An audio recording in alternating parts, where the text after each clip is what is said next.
States is well represented within the various task forces, but also within the advisory council.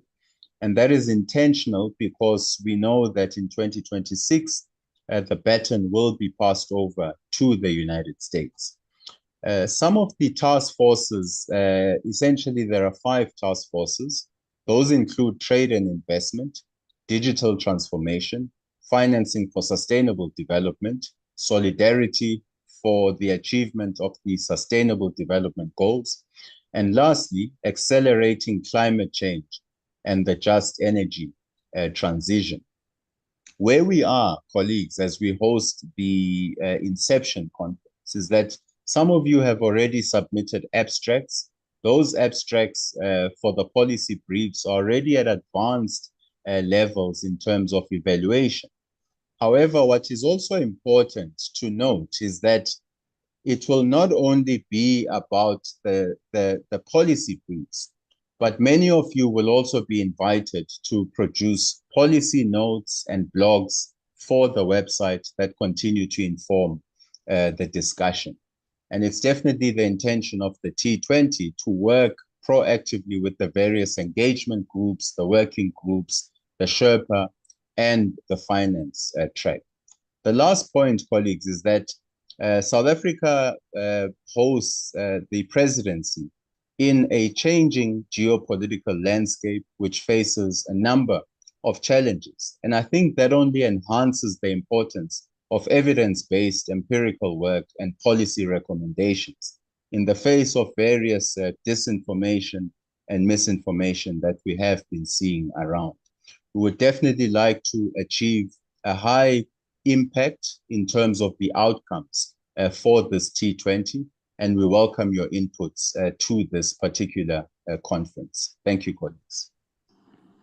Thank you so much, Dr. Mthembu, for those remarks. Maybe before I jump to Elizabeth, I'll just like to clarify that the timer on the top left of your screen is the time allocated to each speaker. So as soon as that rings, it means that your time to speak is up, colleagues. So maybe please also again tailor the remarks accordingly.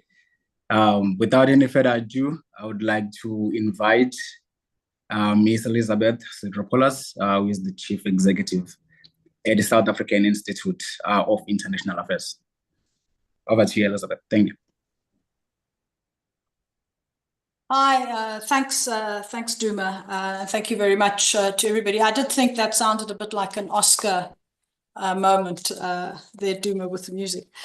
Just to say welcome to everybody, to reiterate what Pelani has said in terms of the support that we have received and certainly the participation in the Inception conference, as well as in the submission of the policy briefs. Just to say the various task forces are in the process of going through those, and I know some of you may have already heard, others you will hear soonest.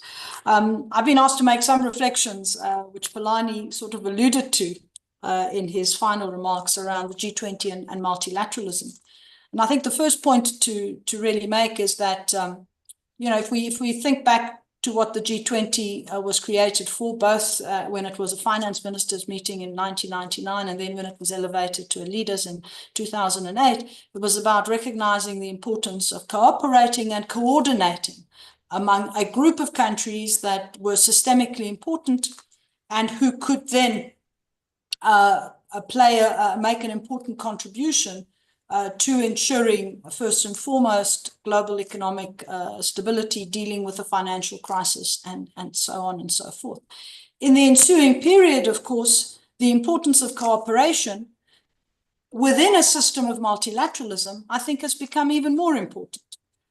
It's not just about how you deal with crises, but how you deal with a very real and present crisis, for example, the consequences of which we're already feeling, but which will become increasingly more acute if we don't address it. And that, for example, might be the case of when we speak about climate or when we talk about pandemics. And so the G20 was really about augmenting the multilateral system and trying to build consensus to drive forward some critical decisions, policy frameworks, regulations to help us actually deal with the crises that are facing us. And I think over the last 15 or 16 years, since it has been elevated to, it's a little bit more than that, since it's been elevated to a head of state level, I think there have been some significant movement in that regard. Of course, in the first instance around the financial crisis of 2008, but even more recently, particularly in some of the financial areas, if we think of the progress made around multilateral development bank reform. Some small efforts, and we'll hear a little bit more about it later on, around debt, although very, very imperfect, but certainly something that for certain countries, particularly in the immediate aftermath of the pandemic, provided some relief. And also in the last 3 years, with South Africa taking the presidency as the 4th developing country, I think really putting development front and center, highlighting the importance of the Sustainable Development Goals and the need to accelerate it. I think we all know that a multilateral cooperation and a rules-based order are important for us to deal with these many challenges that are cross-cutting. We also know that the global governance system as it is now has many weaknesses and it is in dire need of reform. But we also know that upending the system or subverting the existing system without actually a plan to really reform it and to deal with some of the significant structural challenges doesn't necessarily help to address many of these challenges that I've alluded to in a few seconds ago. And I'm probably maybe not being as diplomatic, but probably more diplomatic than I might have been. I think most of us recognize the importance of the need to work together to deal with polycrises, and I think we are currently truly at a crossroads in terms of the way in which we want to see the international system move forward. And I think there is a very real responsibility, both within the formal G20, and we'll hear a little more about it from the Sherpa just now, but also for us as a Think 20, as a community of ideas that can help to chart ways forward in difficult context for some of the most pressing issues and help identify some of the issues that may be easier to drive forward in this context, while always aiming to support multilateralism and cooperation in that regard. So that's, I suppose, the challenge to us as a T20, and I think the challenge to the broader G20 community, particularly in this year where we have so many uncertainties and so much volatility. Thank you very much. Thank you so much, Elizabeth, for those remarks. Maybe now against that backdrop, I would like to invite Professor Siphamandla Zondi, who is the director at the Institute for Pan-African Thought and Conversation, to then now give us the South Africa's approach to the T20 under the South African T20 president. Over to you, Prof. Good afternoon, good morning, good day to all of you, depending on the time in which you are in. To the officials of the South African government and the presidency of the G20, especially from the Department of International Relations and Cooperation, Director General is here, and the Department of Communications and Digital Technology, senior official is here, the Department of Trade and Industry and Competition, they are also here, and a few others that are here. We want to recognize your presence. The chairs, the co-chairs, and the co-leads of the 5 task forces that we have this year, members of the Advisory Council, and fellow conveners of the T20 South Africa. We want to greet all of you. Now, South Africa, the T20 South Africa, of course, is operating under that broader G20 presidency theme of solidarity, equality, and sustainability, and it hopes to achieve that approach to the big and very difficult questions facing the G20 this year.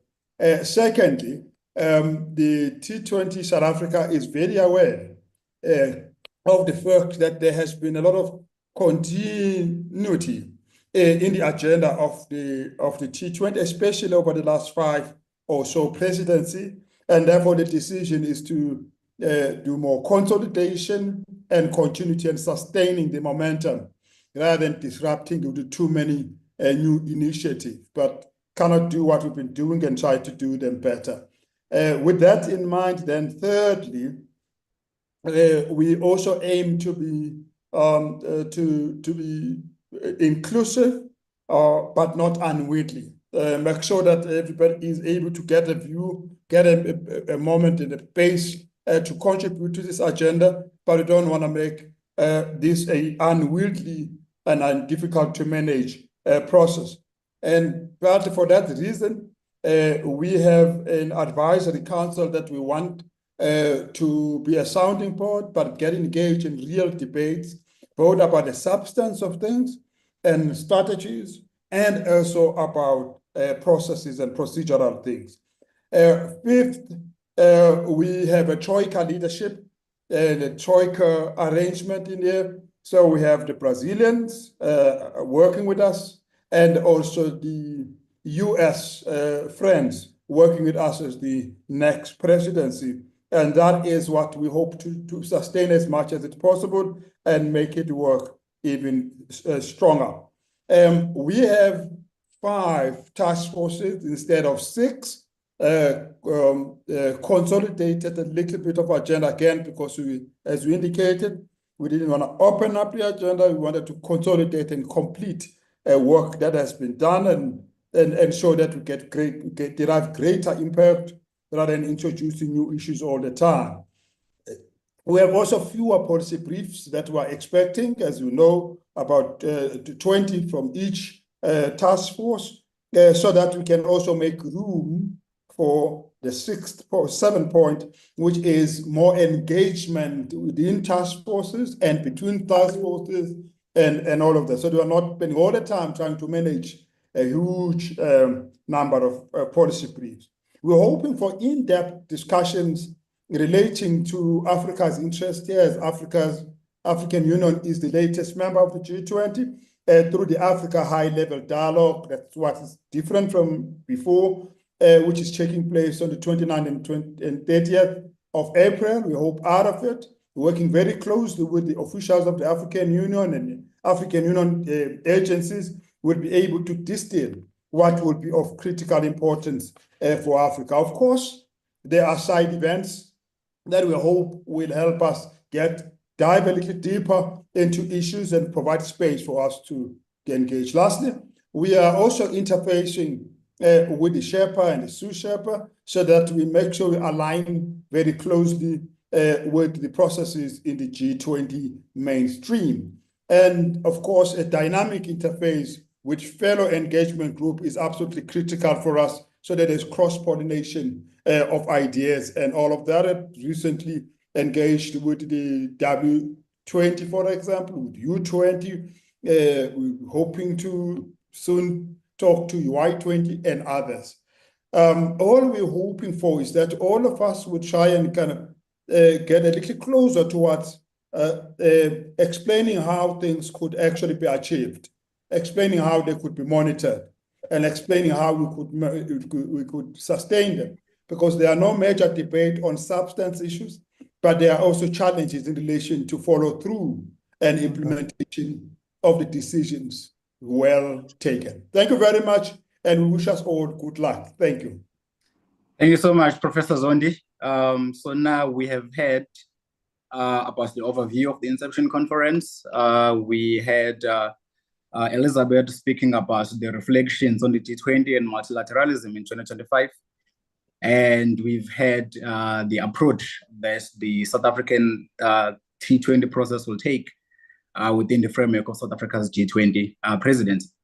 So at this point, I would like to invite the respondent from the T20 South Africa's Advisory Council, which will be given by Mavis, also Giamfi. Over to you. Thank you. Thank you very much. So, and thank you for the invitation to speak at the event. A couple of things that I wanted to raise. The first one is that in what is a complex geopolitical space, and very often starts to feel a bit fragmented, the focus of the T20 on really building on past T20s recently and also looking forward is critical. Very often, as we talk about the G20 in the current environment, people ask questions like, what is the value of the G20? Is it still necessary in this space? The G20 is critical. It remains fundamental in helping us navigate the complexities that the world is facing, and especially for Africa's first G20 that it will be hosting, thinking through how Africa benefits from the decisions that are made at this G20. So in line with this, a few things that I wanted to raise. One, the focus on the topics is critical. The topics that have been picked by the T20 are topics that are fundamental in moving forward the world that we are navigating right now. But it also means that the policy briefs that we develop out of these papers, out of these topics, need to be focused. They need to be able to give policy advice that is thinking through some really strong, quick wins that can be negotiated and agreed at this G20, as well as laying the foundations for medium and long-term ambitious plans. So as each of the authors of the policy briefs are thinking through the recommendations that they are putting together, I implore all of you, think through what are tangible, ambitious wins that we can push through in this complex geopolitical space. But simultaneously, do not lose our medium to long-term ambition for a much better world, in line with the overall ambition of the South Africa G20. The second thing is really thinking through the other groups of the T20. So for example, the C20. How do we ensure that the recommendations coming through these policy briefs are not just going to policymakers to inform the decisions that are being made, but it's also feeding into the C20 process to inform advocacy at G20 country level? Because policies are formed by governments, civil society play a fundamental role in advocating for those policies to be adopted. And as technical advisors, our job is to draft these policy papers in a way that can be adopted by not just the policymakers, but also the civil society organizations that we desperately need to advocate for these recommendations. And then finally, the point I wanted to raise was around what is it at the end of this process do we want to be known for as a South Africa T20? One of the things that the Advisory Council will be thinking about is, at the end of the year, what are the top 3 things that can we say the T20 contributed to, used evidence-based policy to influence, was adopted, and led to real change within the system. And I think as everybody in the working groups are thinking through their priorities, let's be very intentional about what would we say are the wins for this T20 that we can see from the final communique in the G20 that will then follow through to the US and subsequent G20s going forward. Thank you very much. Thank you so much. Thank you so much for those remarks. So at this point, I think we've had quite a mouthful of remarks from the respective colleagues. So I think we will just have a quick video reel on the South African G20 presidency. after which we will then move to the South African T20 Sherpa. And then at that point, when he's done with the remarks, we'll then take the questions and answers. Please proceed, colleagues, and play the reel. Thank you. South Africa, born 30 years ago as a new nation, united and free from apartheid. A great wave of global solidarity of the peoples of the world, led by the United Nations, championed our freedom.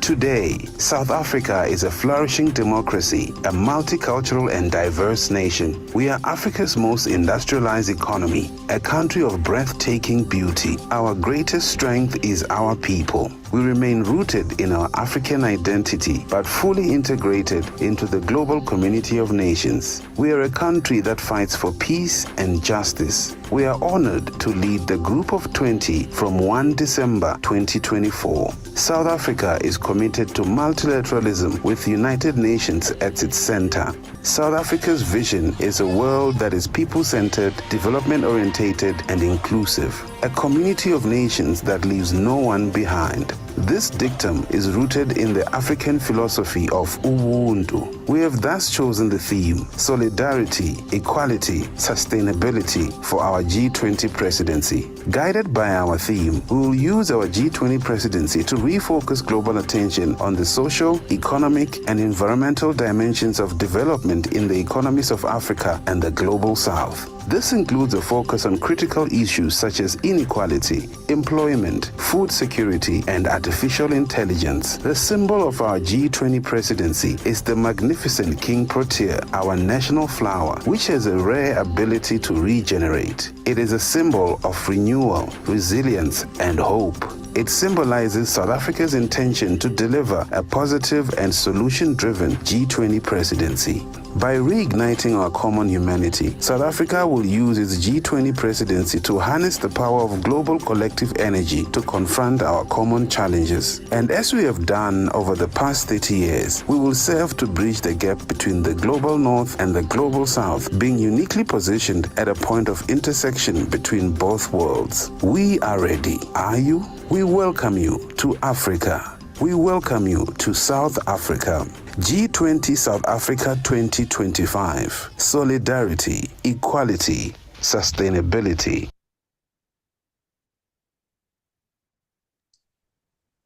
Thank you so much. Thank you so much, colleagues, for that. Ladies and gentlemen, please join me to warmly welcome the South African T20 Sherpa, Mr. Zain Dango, who will then be giving us the introduction to the G20 South Africa. Thank you.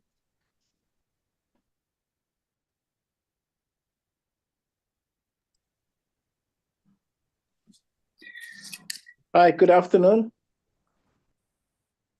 And Good afternoon. You can all see me and hear me. I know that the background that you have is going to interfere with our background, so you may not see me.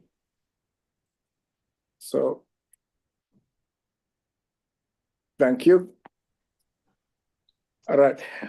I'll be quick. And firstly, I'd like to say, it's an honor for me representing the South African government, both as the Director General of DIRCO, but also as the G20 Sherpa, to be part of this very important Inception conference of the T20. I think that, the speakers before me were also the co-conveners of the T20 for South Africa.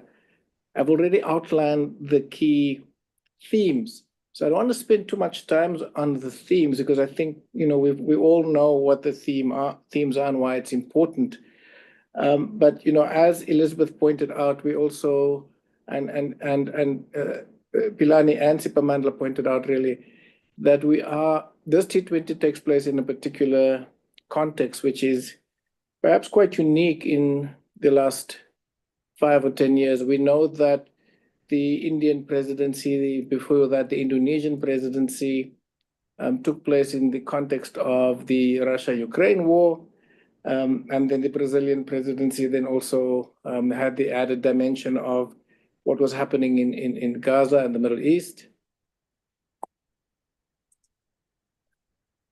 Keep it on. Thanks. So I do think that what I want to do, instead of going through the details of the themes, and we can engage more on that, including also the details of the task forces, is perhaps have a reflection from our side just on what the process has been thus far, perhaps with a focus on some of the discussions that took place at the first meeting of foreign ministers of the G20, because I think what emerged from that meeting is quite important. And then also I want to then have a discussion from our side on what we see the role of the T20 could be in ensuring that this G20 is successful on African soil. So perhaps just to look at what emerged from the G20 meeting of the foreign ministers meeting. What happened, and this is important given the context, all the delegates participating in that meeting reaffirmed the theme of South Africa's presidency, which the other speakers have spoken about, which is solidarity, equality, and sustainability. And this means that the themes, which essentially are not, they're not new, they emerge from what Italy began. Italy's presidency came in the midst of COVID, and there already the need for cooperation and a level of interdependence was really important, and that guided the extent to which the leaders could agree on key issues on global health. And of course, we saw the focus then on the Sustainable Development Goals that Indonesia, India, and Brazil took up. So it was important for us to have these themes reaffirmed in the context of global challenges on the values underpinning these themes. And I think that is an important takeaway for us from the very first meeting of the foreign ministers, and foreign ministers most likely are those closest to leaders and maybe engaging with the leaders around what the key issues would be in the summit. Okay. We had a finance deputies meeting taking place soon after that, and there the theme was not overwhelmingly supported. And we bring that to the fore because these are the kind of issues that the T20 would need to engage with. Can you hear me? Is it the... Yes, we can hear you loud and clear. Yes. Oh, okay, I just thought I had somebody. So the theme is, the difference between the two meetings indicates that there may be discussions within the government components of the G20 around the themes and contestations on the values underpinning these themes, particularly the need for solidarity between countries, and the notion of equality, and some of the issues linked to that, such as gender equality and the specific human rights of women, and we can go into details on some of these in question. So what else was important was that, and just taking from the earlier discussion, was there was a reaffirmation also that the G20 is an important institution in the global governance architecture, but it was described as the premier forum for international economic cooperation. And that's important in the context where we now see that global trading system may be under threat. And from our perspective, given our theme, it's not just the global trading system, it's about fair trade. These are the kind of issues that was also recently negotiated and engaged. Negotiated is a bad term, but engaged at the security conference. So, oh, girl, you better answer me. They say all kind of stuff. Colleagues, may we please mute our mics? Okay, folk gonna talk about you till the day you die. It ain't nothing you can do. It ain't what people call you, it's what you answer to. Come on, please on to the bus. Come on. Hold on, bus driver. I think somebody cheating on bus. This here, the friend of mine. And she been telling me that a few of y'all been saying some stuff about her. I'm gonna tell you right now, if I catch one of y'all saying something, it's gonna be me and you. You hear me? Go, lady.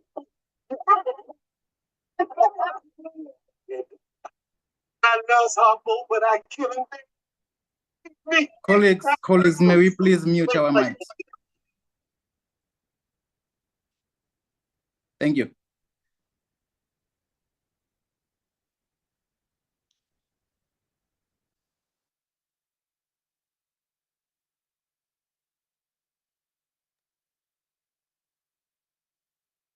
proliferation. But it also underscored the need for collective responsibility for stewardship of the global economy and what will be necessary to foster what would be the requirements for sustainable and also resilient and interdependent and inclusive supply chains and global growth.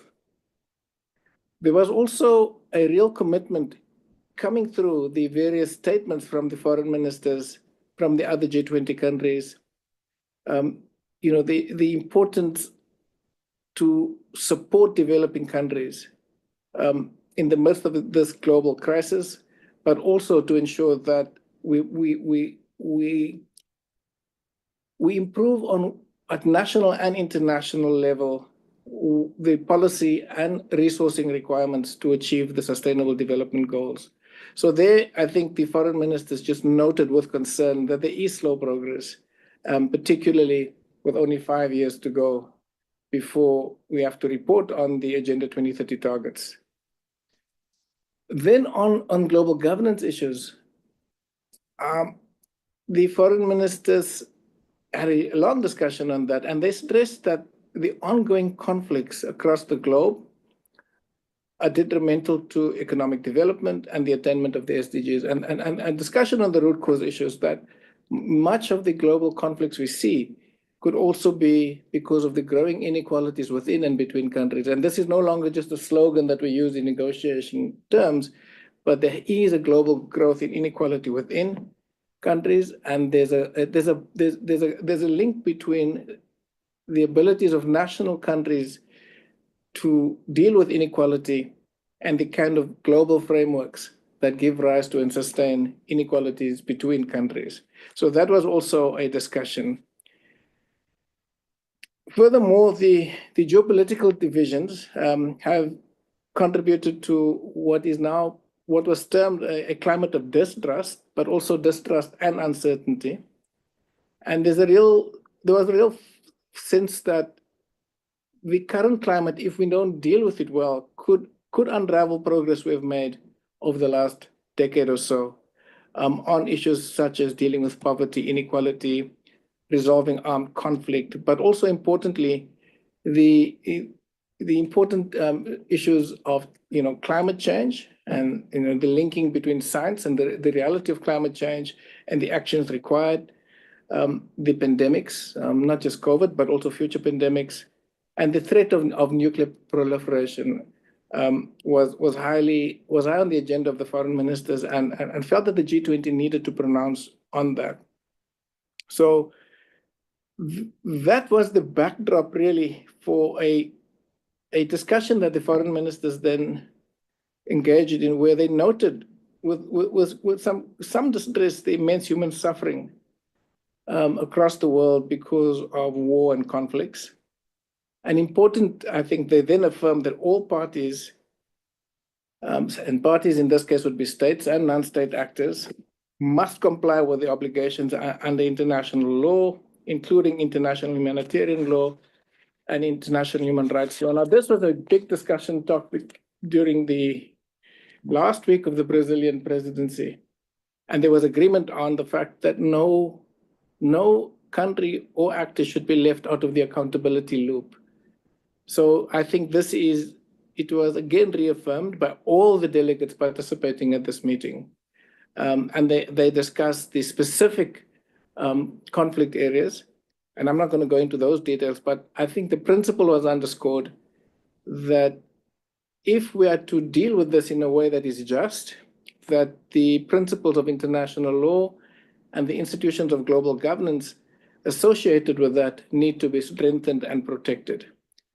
And this, again, as Elizabeth underscored, is that the multilateral system then needs to be protected and reformed. A huge focus by Brazil, South Africa, and others on the need to reform the multilateral system to make it more aligned with the needs of developing countries. But reform does not mean dismantle. And there was a sense that we needed to work collectively to ensure that we reform the institutions of global governance to be fit for purpose and to be really attuned to the needs of the global community on multiple areas, whether it's peace and security and development. So reform is on the entire system, not just the Security Council. It includes the international financial architecture, which is specifically the IMF, the World Bank, and the WTO. Again, on the discussions of the WTO, reform of the WTO was not the issue. I think there was agreement that the WTO needs to be reformed, but there was also huge discussions that the WTO needed to be protected. So that's the backdrop then on the issues that the foreign ministers felt were important. I'm not going to go into some of the other details like the approaches then to the various task forces. We can deal with that in the question and answer session, but I thought I should take the time then to look at, if that's the backdrop and the context and the challenges that emerged from the very first foreign ministers meeting and repeated somewhat in the first meeting of foreign finance ministers and leaders of our reserve banks, what is the role of the T20 then? And as the speakers in the opening segment brought about, is that the value of the T20 is that it brings together some of the world's sort of sharpest thought leaders, some of the best think tanks that we have. It brings a research capacity from the global north and the south with a common purpose to drive evidence-based policies. But this now, even as was pointed out in the reflection, this is perhaps one of the more consequential G20 on how the intersection between values and interests are going to be played out. There's a focus now from some that we should be less focused on the values that bring us together, and those values are key to the themes that we've chosen in South Africa, but also previously in Brazil, and that we should be looking at our own narrow national interests. And the result is that if one looks at the events of the last few days, is that the global trading system is now under the spotlight, if not under threat. The institutions responsible for global governance, particularly those holding us all accountable, is under threat. So if we think of the T20 bringing together some of the best minds and research capacities globally, and they're going to be producing issue papers with recommendations that may find its way, and I believe it should find its way, into the leaders' declaration and discussions, together with some of the other engagement groups, as already been mentioned. These are the kind of issues that I think that, irrespective of the topics that you've chosen, and I think the topics that you've chosen are aligned with these imperatives, must look at not just what has happened over the last 5 years, but just looking at what is happening now. And how do we deal with what is happening now in a way that lays the basis for the G20 to remain relevant, but that the G20, as a plurilateral platform, can still deliver to the rest of the international community the kinds of thinking and recommendations that will allow for the sustainable development, climate change, inclusive growth, and a more peaceful world, and that the relevance of it is such that people take it seriously. I think the T20, together with ourselves as the presidency of the G20, is going to have to work in such a way that we don't deliver the lowest common denominator this year, in order just to have an agreement that is based on the minimum that we can agree on. I think that through your work and the kind of documents that you're going to bring into the discussion space, we need to challenge ourselves and other governments to be ready to take up solutions based on what the real problems are, and not just the easy quick wins to have a document on paper that we can say through some form of acclamation we have agreement. So let me end there, and just to thank you again for inviting us. And obviously there's a question and answer session, but I thought it's best to take this approach rather than to just go through the various task forces that we've outlined, because I think you do know them, you know the theme, and let's rather have a discussion based on what the challenges and the context is. Thank you. Yeah, no, thank you so much, Mr. Dango. And I do understand that you may have to leave us very shortly. So I would like to quickly invite the questions based on the remarks that we've had so far to start the program.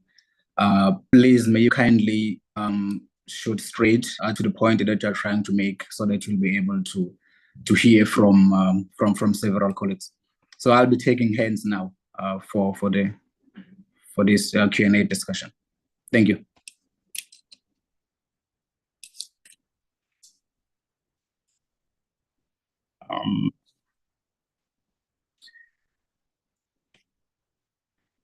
May I start with, sorry, I'm just trying to, Maria, please unmute and proceed. Maria Rodriguez. Yes, good morning or good afternoon. I'm the president of a foundation of the European Union, so I'm speaking from Brussels now. And many thanks for this great introduction. I would like to come with a question, which is the following. From the European side, we fully share the concerns expressed by South African Sherpa right now on the risk of international cooperation being undermined by short-sighted national interests. And this can bring problems for a rule-based order, a better global governance in trade, in climate, in digital transformation, in access to proper financing for development. So we are very concerned with this. We think that G20 and the South African leadership can move in the right direction. And so my question is the following. This year, we have important events organized by G20, but also important events organized by the United Nations. So the Financing for Development Conference, the Conference on Social Development, and then the COP30. So my question is, how can South African G20 presidency also push these United Nations events in the right direction in order to implement the Pact of the Future we just adopted last September? So this is my question. Thank you so much. Seshradi and then Donovan, in that order.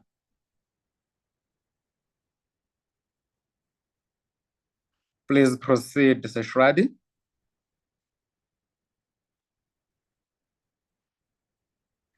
Okay, please go ahead, Donovan, please go ahead.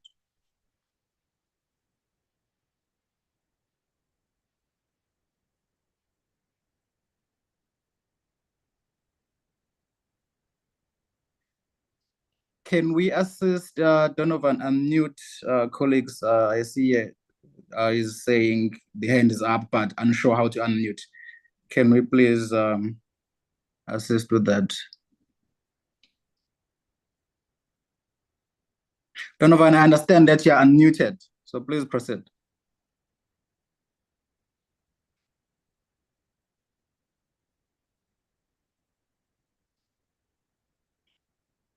Okay, may I have Rania?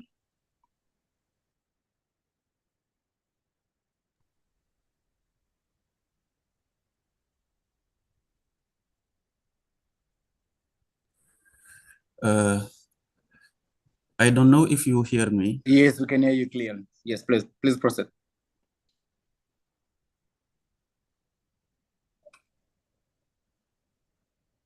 We could hear you, but it seems like you have muted yourself again. So if you could please unmute and then proceed with the question. Okay. That's okay now, I think. My name is Dr. René Massiga Diouf. I participate from Senegal. I'm the President, Executive Director of African Journalists Forum. I have 2 or 3 questions. The first is, we know now we have many conflict in Africa. In West DRC, the situation is very bad. And we have there some South African soldiers. How G20 in South African leadership can help to resolve it? It is my first question. The second is, it is important for Africa, particularly as a government.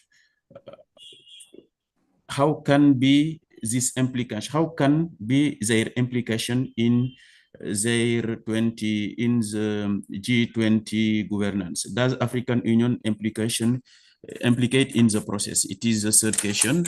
I apologize because you understand I come from a French country. That's why my English is not very, very clear.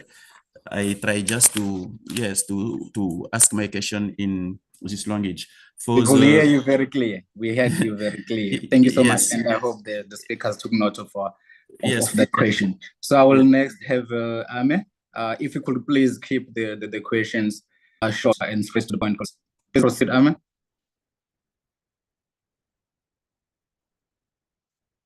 If you could unmute yourself and please proceed. Ame Abdurrahman, yes, we can hear you. Can you hear me? Yeah, okay. Thank you very much. My name is Ame Abdurrahman. I am from European Union in Ireland, and I'm really pleased to see that our African country has this opportunity to lead the world, and I'm really very proud of you guys. My question is really, as an African diaspora who were displaced due to all the climate, war, and undemocratic states in Africa, we are really, really happy to see you. But at the same time, we want to contribute to our country back home. And I have proposed an agenda, and last time sent to our President Ramaphosa, and also Elon Musk and other people to cooperate on this issue, how we can do what we can do about Africa. And this is mainly the issue of African diaspora and how we can contribute. I will send you the link down here. Thank you very much. Thank you so much. Thank you so much for that. So I will take, the intention is to take 5 hands, but now I will take just 2 from the Q&A chat box. So the first one by Swayaramfa is, how is South African presidency taking forward the concerns of the Global South in the areas of climate change while calling for the reforms of the financial institutions like the World Bank, IMF, and IFISA? And then Kabelo Mamabolo is asking, given the policy briefs submitted by T20 South Africa and considering South Africa's G20 presidency, what specific measurable and time-bound commitments will be made to ensure that the proposed policies translate into tangible benefits for African nations, moving beyond implied benefits to address the continent's unique challenges and promote sustainable development and sustainable development growth? So colleagues, I'd like to begin by inviting the response from our G20 Sherpa, who of course has to leave us very shortly. So I'll begin, as opposed to starting from the top, I'll begin with him to give his remarks in response to the question, some of the questions that are directed to the South African G20 presidency. Thank you. Over to you, Mr. Tango. Thank you very much. I'll take the easy ones, and the Pilani, Elizabeth, and Sipamandla can deal with the more difficult ones. I think the first question really dealt with the, after the, on the concerns about the current context, but to what extent can we, or are we intersecting with other key events? So we are very mindful that the issues that we're discussing as the president of the G20 is going to be aligned with discussions that take place in Seville, with the Financing for Development Conference, the Conference on Social Development, but also, importantly, the COP that will be hosted in Brazil. So already there's discussions between South African President Ramaphosa, President Lula, and the President of Spain about, as the hosts of these three important events, to what extent should there be collaboration, not just on the thematic issues, but overall to ensure that the multilateral system that lays the basis for these kinds of discussions can yield tangible benefits. And also to ensure that multilateralism itself isn't put under threat, because if it is put under threat, then not only is the G20 under threat this year, but I think also the success of the FFD, which is really critical at this stage. And this is going to be a really consequential COP conference as well. All of them are enabled to be as successful as possible. So collaboration is going to be important, and we will be, engaging with the leadership from Brazil and Spain on this on a regular basis. And already I can tell you that these discussions are ongoing, and also that our missions in New York, where a lot of these negotiations are taking place and preparatory conferences are taking place, are engaging on an ongoing basis. But these three events are going to be discussing critical issues that we hope will make a difference to some of the issues that have been raised, particularly to what extent can they be implementable, and I'll come to that.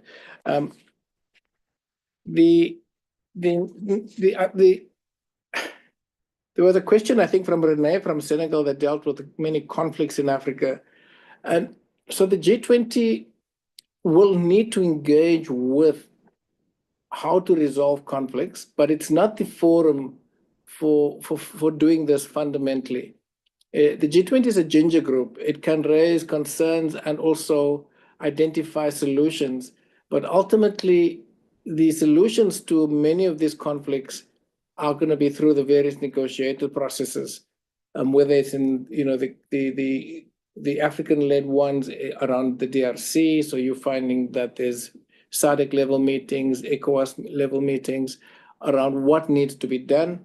What the G20 should do and must do is ensure that any peace processes, whether it's in Africa, the Middle East, or in Europe, is guided by the principles of inclusiveness, is guided by a due diligence on the international legal frameworks, and that it doesn't give rise to more and more impunity, because then we just have a cycle of impunity, as one of the, I think it was one of the prosecutors at the International Criminal Court said, it's rinse and repeat, because if you don't deal with the root causes and impunity, then you'll have cycles of peace talks that lead to temporary pieces and not a just peace. So I think that's what we're putting on the agenda, was affirmed by the foreign ministers attending those meetings.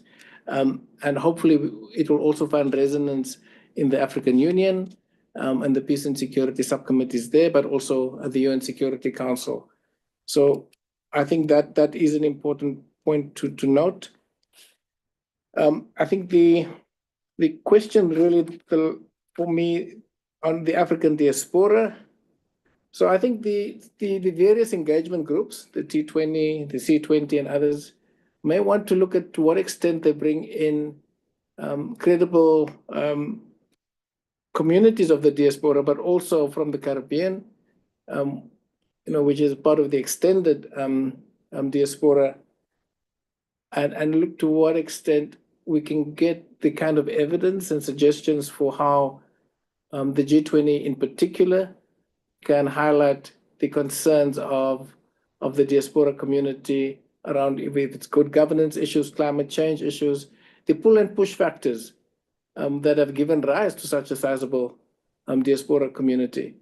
And we must note that some of the people that are classified as diaspora left voluntarily because they may not have liked the countries that they came from, positions on equality and sustainability.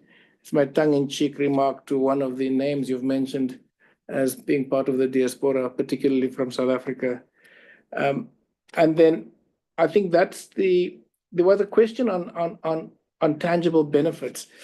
And that's why we're having a G20 at 20 review as part of our priorities, because we think that significant agreements have been made over the last 5 years, in particular, on what needs to be done on climate change, on sustainable development, on financing for development. What we need to do is to translate that into implementable projects. Now, the G20 does not make binding agreements. It makes recommendations that countries can follow or should follow. It also allows for the G20 to influence, for example, what happens at the Financing for Development Conference, what happens at the COP. And there you can have agreements that could become binding. And this is what we must be very conscious of, is that the G20 can influence what happens in other fora where decision-making is more binding. The G20 is an informal grouping, but our review is looking at how do we ensure that some of the very key decisions that have been made, particularly on the financial architecture, can be implemented. But for that to happen, it needs to find some space in the forums where more binding decisions are made, and that is the UN-led institutions and fora. I think, Dr. Duma, that is the questions that I thought I should answer. Thank you so much. Thank you so much, Mr. Dango, and much appreciated for gracing us with your presence here today. So without wasting any more time, I'd like to proceed to the other speakers to give their reflections on the questions raised. I'd like to request that colleagues, you keep your reflections and remarks just to 2 minutes, so that you will then proceed with the programs. Just a summary of just straight to the point responses to the questions in 2 minutes, if you may, colleagues, please. So I will start with Dr. Mthembu, and then Elizabeth, and then Prof. Zondi, in that order. Thank you. Thank you very much, colleagues. I'll be brief. I think it's some of the other fora our Sherpa has mentioned, which are going to be important to actively engage in. There's also, of course, it's going to be important that I think the T20 ensures that they maintain a presence, certainly in the various global fora, including the more regional engagements, whether it's the African Union Summit, whether it's in the second World Summit on Social Development hosted in Qatar, but also in terms of reflecting. I mean, there's a question around the Summit of the Future and some of the outcomes. It's going to be important, where possible, to have a presence also on the sidelines of the General Assembly. And here at times we'll be relying on partnering with these various institutions that are part of this ecosystem within the T20. I think also just a last point, I think we've been quite deliberate about ensuring that indeed this is not just a South African presidency, but that it is a presidency with a strong, that is strongly rooted on the African continent. And so the role of the African Union will be important. We are doing various outreaches to the African Union, and Prof. Zondi had made mention of the high-level Africa dialogue that will be taking place in April. That involves very directly various institutions within the African Union. And so that's a very deliberate thing. We've also been deliberate about ensuring that even in all the different task forces, it's not just about having a South African co-chair, it's about also having an African co-chair. Same thing within the advisory council. And so those are some of the steps that we certainly are taking to ensure that it is as inclusive as possible, but that it also has a very strong Africa centeredness throughout 2025. Let me stop there for the other speakers. Thank you, Dr. Mthembu. Elizabeth, please proceed. Yes, great. Thanks, Duma. Just a couple of points relating to add to the comments about the African Union and Africa more broadly. We've also reached out to a number of African think tanks. Some of them have already been part of the T20 process in other instances, and that also reflects on what Professor Zondi said earlier. With the conference at the end of April, we're aiming to bring in and to widen the the number of African think tankers, academics, researchers who are part of the G20. And we hope that this is, to bring them in to see a continuation beyond this G20. It's a great opportunity because we're chairing. So there are a number of initiatives there in that regard. I've also picked up a couple of questions in the chat, in the Q&A, and I thought maybe I'd respond to those. I think it was Professor Zondi I think it was also Mavis who mentioned the importance of the C20, and I think that has also been reflected in the comments of Professor Zondi and Pilani. We, C20 is an important forum. The Y20, as Zondi said, it's the B20. Somebody asked a question whether we will be engaging with the B20. They've also just launched last week. I was at the launch in Cape Town. There are a number of synergies that can take place, or at least exchanges on some of the themes that we are focusing on as a T20, and they are in the same way with the C20. So absolutely, we are going to look out and create these opportunities. We've already been in touch with a number of our engagement groups. And then just lastly, there was another post from Lydia Cabral in the questions that talked about the fact that there are obviously some overlaps across task forces, and you're absolutely right. It's important, really, particularly when we are trying to draw up a high-level communique, to actually make sure that we build on those synergies. The best way of doing that is to make sure that over the course, particularly of the first 6 months, as everything is coming together with the policy briefings, that task force chairs and co-leads actually create opportunities to engage across task forces, and also with the advisory council. And we'll certainly be trying to create some of these opportunities to make sure that, the collective wisdom across task forces actually can be pushed with a coherent message. We're also looking to have sort of separate engagements among the task forces with the relevant working groups, where there will be an opportunity for task force chairs to sort of raise some of the issues that are on their agenda and that they think are important, both in terms of looking at the longer term, but also in terms of looking at some short-term wins. Thanks. Thank you so much, Elizabeth. Professor Zondi? Thank you very much. Let me just take a series of questions that relates to participation still in the processes right now.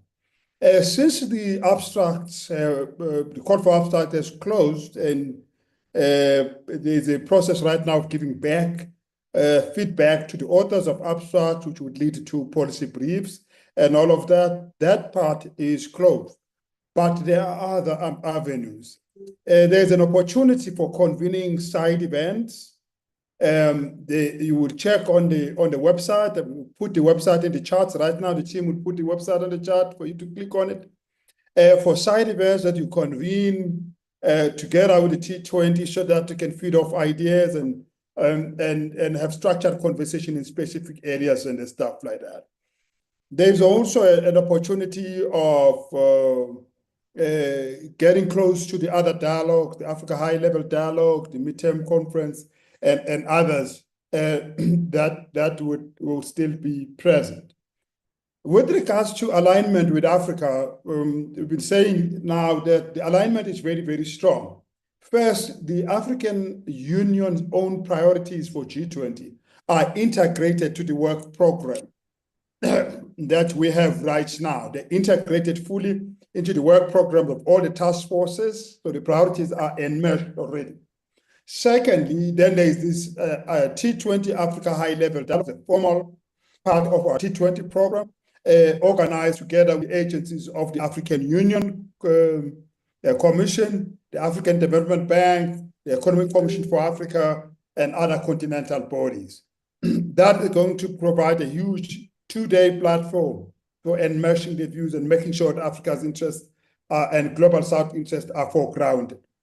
And of course, therefore, the African Union will also be represented in the midterm conference in June, and again in the T20 summit in November. So that is fully taken care of, and it's very well. Now, with regards to a question about, but if the G20 is non-binding, what's the point? Are we not wasting time? Now, colleagues will have to be reminded that international diplomacy has always operated on that basis. Very little of global consensus is made out of binding decisions that can be enforced by some group of soldiers or army from somewhere. It's always been about consensus building and building momentum over a period of time. If you look at a sustainable development agenda, it was not legislated, but it's now completely accepted throughout the world. It's being implemented all everywhere. International diplomacy work via persuasion, continuous dialogue, inclusive conversation. That is why that even the noises coming out of the US do not worry those who are involved in international diplomacy, because it's just how it is. It's going to be persuasion. That is why the T20 idea is that we are a troika. It is Brazil, it is South Africa, it is United States. We don't have to agree, but we have to converse. Dialogue is absolutely important, and we're going to keep in dialogue and find areas of common ground. We'll always find some areas of common ground and work on that basis and go forward. And some things will be clear further down the line. What we want to make sure is that the G20 remains the G20, and that the agenda that we inherited from Brazil, we take it further to the United States, and they will have inherited because they would have participated in it this year. That's just how international diplomacy, that's why it's so interesting about it. It's that it's continuous persuasion, continuous dialogue, and always looking for some form of consensus. And there are differences too huge that you cannot find some form of consensus. And that's the beauty of international diplomacy. Let's keep trying. And we're hoping that people will make contribution through these policy briefs and abstract that relate also to how do we better implement what we've reached consensus on. And that is why we ask people to look at what has been agreed in Indonesia, in India, in Brazil, rather than inventing new things. Look at what has been agreed and then say, this is what is missing, this is how we could implement this better, so that the process is assisting the G20 to implement outcomes that are good for the peoples of the world, especially peoples on the margins of the world. Thank you. Thank you so much. Thank you so much, Professor Zondi. I think all three of you have responded to the questions quite accurately.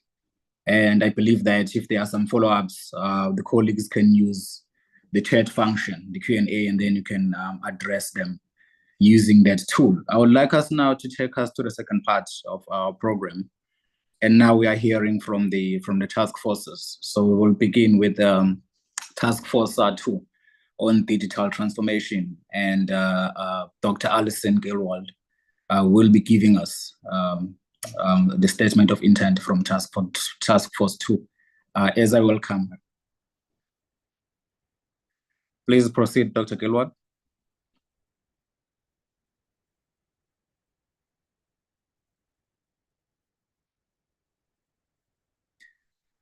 Dr. Gilwald, can you hear me?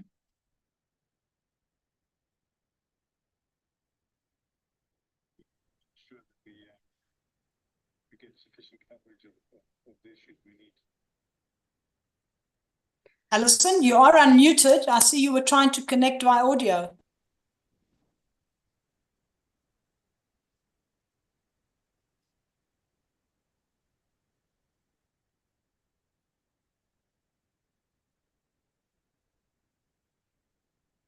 Thank you so much. Sorry, I'm terribly sorry. I was disconnected and then I just rejoined. I'm sorry if my audio came on. Not a problem. Please proceed. Sorry, with my disconnection, I've also lost track of the program. Can I make the input from the digital transformation track? Yes, yes. Oh, sorry. I did not know that you missed that introductory part. My apologies. Yes, so I was just Yes, please proceed. Yeah, I've already told the colleagues that you will now be hearing from Task Force 2 on digital transformation. Please proceed. Great, thanks very much. And I'm assuming that the Department of Communication hasn't spoken before me, because I was waiting for them to speak first. So perhaps they will speak after me, because I think there's been quite a lot of alignment between the Digital Economy Working Group of the Sherpa track and the AI Task Force and Data Governance Task Force, but I'll let the department speak to that. Just to say that the Digital Transformation Task Force, which is co-led by Stephanie Diepverdien and Teki Akatur from Ghana, and both of whom, together with numerous other of our task force members, have been involved very much with the Brazilian T20, which for those of you who haven't been involved in the T20s before, really opened up the T20 from the traditional sort of Ivy League Northern European and North American think tanks to Global South think tanks, with just a lot of participation across many tracks. Significantly 5 out of the 6 women, and then a global South leadership as well. So we have been working, several of us, across civil society and within think tanks and academia, and together very closely also with the Brazilian government in the digital transformation area, on this integrated progressive digital transformation agenda, starting with India, which began to open up some of these areas to other think tanks, other than the sort of well-known think tanks, and particularly to challenges around the global South. And then, of course, with the G20, Indian G20, very much around that, their sort of flagship digital public infrastructures that have now become another catch-all for policymakers and donors and multilateral agencies.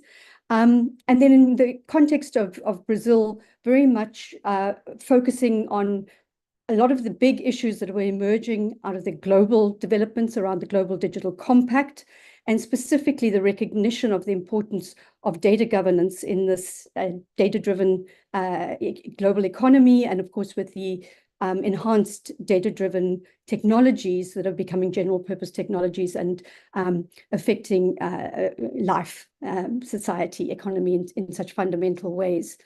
So that integrated digital agenda, digital transformation agenda, has been carried through into the Digital Economy Working Group, which the T20 concept note and the agenda you will see mirrors or supports. It's a very much smaller agenda, as the leads of the T20 were speaking about, consolidating and doing what we can manage. We're clearly much smaller than some of these other entities, but we've got a very strong base and support to build on, taking it forward.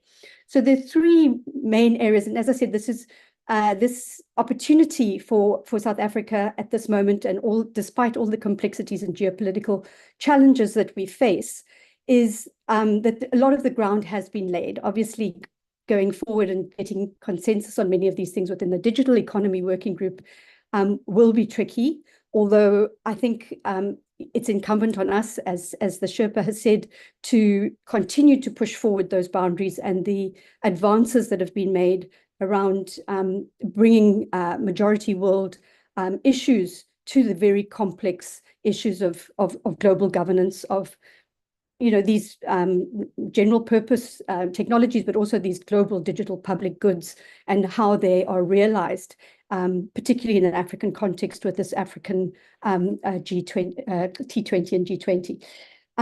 So the 3 main issue areas that emerge from this are around digital inclusion. That, just to give you a little bit of the history on that, that is historically within the multilateral organizations, and even within the previous 2 G20s, continued to focus on the connectivity issues and the challenges of the digital divide, which go right back to WSIS, the World Summit on the Information Society, which we're doing globally, the +20 review this year, with sort of very significant context in which the G20 is happening, building on the Global Digital Compact, as I said. And the important part of the South African agenda on this, and particularly within the T20 as well, is extending the notion of digital divide to one of digital inequality. That a lot of the evidence, which we hopefully will be bringing in these briefs and we have brought previously, is demonstrating that there's not only supply side challenges, which all these multilateral projects, Connecting Humanity, etc., tend to focus on, but that we've got particularly demand side challenges in Africa. And these are fundamental human development challenges. Cost of devices and everything is attached to one's education and income and employment and all these sort of things.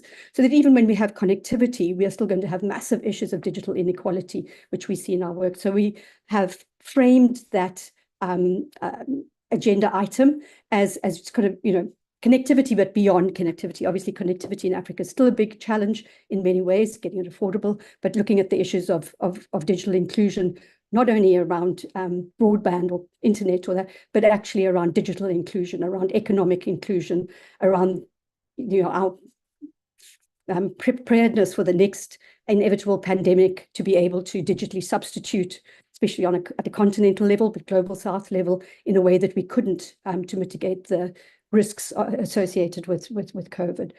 So that's we've got a number of policy briefs in there. As is happening with global donors, agendas and fundings, a lot of shifting away, deflecting issues and funding towards the bigger issues of AI, or the bigger, sexier, shinier issues of AI. And of course, now digital public infrastructure is also getting a lot of attention. So far less attention going into these foundational inequality challenges, which really impact on what we can do with DPI or what we can do with AI, or why we excluded from innovatively using AI. And so the agenda then is really cross-cutting, that digital inequality really impacts on some of the issues that have been looked at DPI. In response to the DPI question, the focus there is really in the South African agenda on extending that from the purely sort of technical and infrastructure focus of this, picking up from the G20 India, G20 Brazil call, and now on South Africa, to develop a data governance, an integrated data governance framework for DPI that is both human rights preserving, human-centric, but very importantly from the broader data governance work, that it's also looking at the uneven distribution of opportunities that go with these advanced technologies, go with the infrastructure access, but also the advanced technology of AI, which is the third area. It's called enhanced technologies, but obviously a lot of the input there has really been on the challenges around AI, a lot on the governance of AI, issues of disinformation, of course, quite important there, that aren't as strongly in the South African agenda as they were in the Brazilian agenda of the Digital Economy Working Group, but have come up here very strongly. And as I said, about 80 abstracts for the AI enhanced technology section, about 60 for DPI, and then only about 20 for digital inclusion. So important that we, but excellent ones across all. And as has been discussed, we've only got a far fewer number that we're going to be taking through, so 2025 from each group. So we'll be able to get some very strong evidence-based policy briefs, taking up these new areas, these areas of looking not only in the data area around harms and safeguards, but also around better distribution of these opportunities, around innovation opportunities, around local language modeling with data science, etc. So some very important crosscuts there. As always, the T20 worked very closely with the C20 in Brazil. We hope to continue to do so as well. In South Africa, a lot of the work that has gone on in the, sorry about that has gone on in the Global Digital Compact, a lot of that negotiation has been done through Global South Alliances that are sometimes think tank based, but also preparing that evidence, as Mavis was speaking about, for advocacy by civil society and digital rights workers across the globe. So just to say that on the cross task force collaboration that's been spoken about, very keen to do that. Obviously, the digital is a big crosscut for trade, for finance, for African Continental Free Trade Area, those kinds of issues that will have particular significance in this African G20, but then also our collaboration, which we have got agreement from the Department of Communication and also from the T20 summit in Brazil, that we're going to try and feed that T20, the policy briefs, the evidence, much earlier on into the discussion processes so that it can inform the ministerial declaration or the discussions and negotiations leading up to the ministerial declarations, and forging ahead with the themes of equality, very importantly solidarity, and of course sustainability. There's a very big green and energy aspect to this digital agenda, particularly with these very resource intensive advanced technologies. Thank you very much. Thank you so much, Dr. Gilwald. I can confirm that the government rep had not yet spoken before you, so we are actually about to get him now to then speak, and of course he will be speaking about the G20 SA goals on the role of digital transformation in driving the sustainable development in the country and the continent. So I just want to quickly check with the team online. I'm being advised that he's having some connection issues, but that will be Mr. Jim Peterson who will be speaking to us about that. So he should be speaking to us just now. I'm just told that he's having some connection issues, but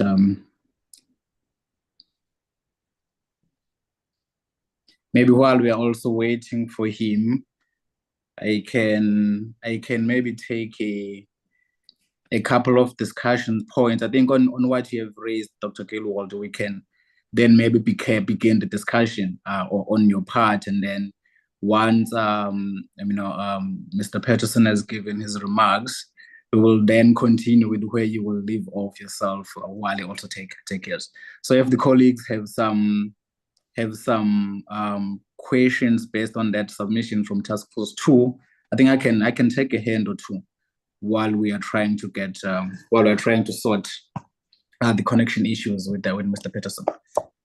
So if there's any burning point, colleagues, you would like to raise, I'm told that he's joined. Please proceed, Mr. Jim Peterson. I had just told the colleagues here that you'll be speaking to us about the T20 SA goals on the role of digital transformation in driving development. So if you could please proceed. Thank you. Thank you very much, Chairperson, and good afternoon, colleagues. Sorry, I had a bit of a problem connecting.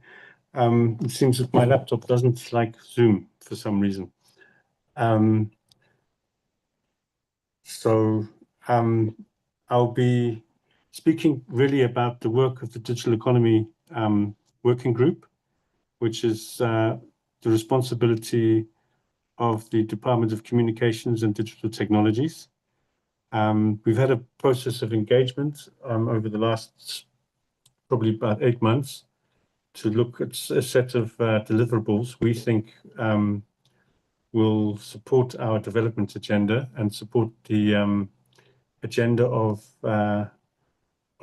developing countries. As you know, within the G20 structure, developing countries are very much a minority, but we have had a succession of developing countries providing leadership to the G20, beginning with Indonesia in 2022, India in 23, and last year we had Brazil in 2024. And these countries have successfully advanced the agenda for developing countries within the context of the G20, and in particular the digital economy. So I think the onus is on us as South Africa to try and build on that work and make sure that we continue that foundation that has been laid, which we also contributed to, but which now we have a responsibility to try and drive. So in setting out our proposals, we looked at 4 4 key areas in the Digital Economy Working Group. We looked at connectivity for inclusive digital development. We looked at digital public infrastructure and transformation, and digital innovation ecosystems, particularly focusing on the role of SMEs, and also the need to empower micro enterprises with access to the digital economy. And then lastly, we looked at equitable, inclusive, and just artificial intelligence. So those were the 4 key areas that we identified for our work. And I think the first part of that, the connectivity for inclusive digital development, kind of sets the tone, because we're in a situation where 1/3 of the world is still not connected. And in our own country, we have very serious inequalities. And I think the problem we have is that failure to connect our citizens and bring them into the digital space and provide those opportunities that can flow from that creates the possibility that actually the digital divide is going to get worse, and social and economic inequality will also deepen. So that's, I think, a threat unless we try and resolve this. And I think what's been proven over the years is that there are still a lot of challenges towards connecting the unconnected, and capacitating people to participate with confidence and ease in the digital space. So we feel that there's still a lot of challenges that need to be addressed. And I think in our own country, we have very high levels of inequality. So there's nowhere really where these problems are not more pronounced than in our own country. So it's quite appropriate that we try and deal with this, because it underlies the issue of inequality throughout our priorities. And you'll recall that the overall themes of the presidency of South Africa, it was solidarity, quality, and sustainability. So I think the priorities we put forward speak directly to this challenge. So for us also around then the issue of looking at connectivity for inclusive digital development, we also, apart from recognizing the many challenges that we've encountered in trying to ensure that everybody does get connected and gets access and is able to use in a meaningful way the internet, and to be able to access and create and do business and so forth. Apart from those many challenges, I think what's also clear is that this work would be far more better designed and better informed if we had better data. And this is also a challenge that cuts across many developing countries in particular. It's been a feature in the G20's work previously. I think in Brazil, they did do some work around universal and meaningful connectivity. In Argentina, we also looked at data. I think also in Saudi Arabia during their presidency, we did. But I think here we're looking more around how to ensure funding to address the data gaps that we have, so that we can identify the information gaps and look at the monitoring and mapping of broadband, and particularly then looking at how people respond as well to looking at the income levels and the need to be able to look at the pricing issues, the cost issues, and how people can access the internet, and what are the challenges that people face in doing so. Because I think as we move forward in the digital space, not being connected, it becomes an increasingly expensive, or increasingly disadvantages people from full citizenship, if you like. So I think these are the issues that we wanted to try and address on this topic. And then going forward, I think we also then the topic of digital public infrastructure and transformation. This builds on the work of previous presidencies, because I think it was introduced for the first time under the Indian presidency in 2023.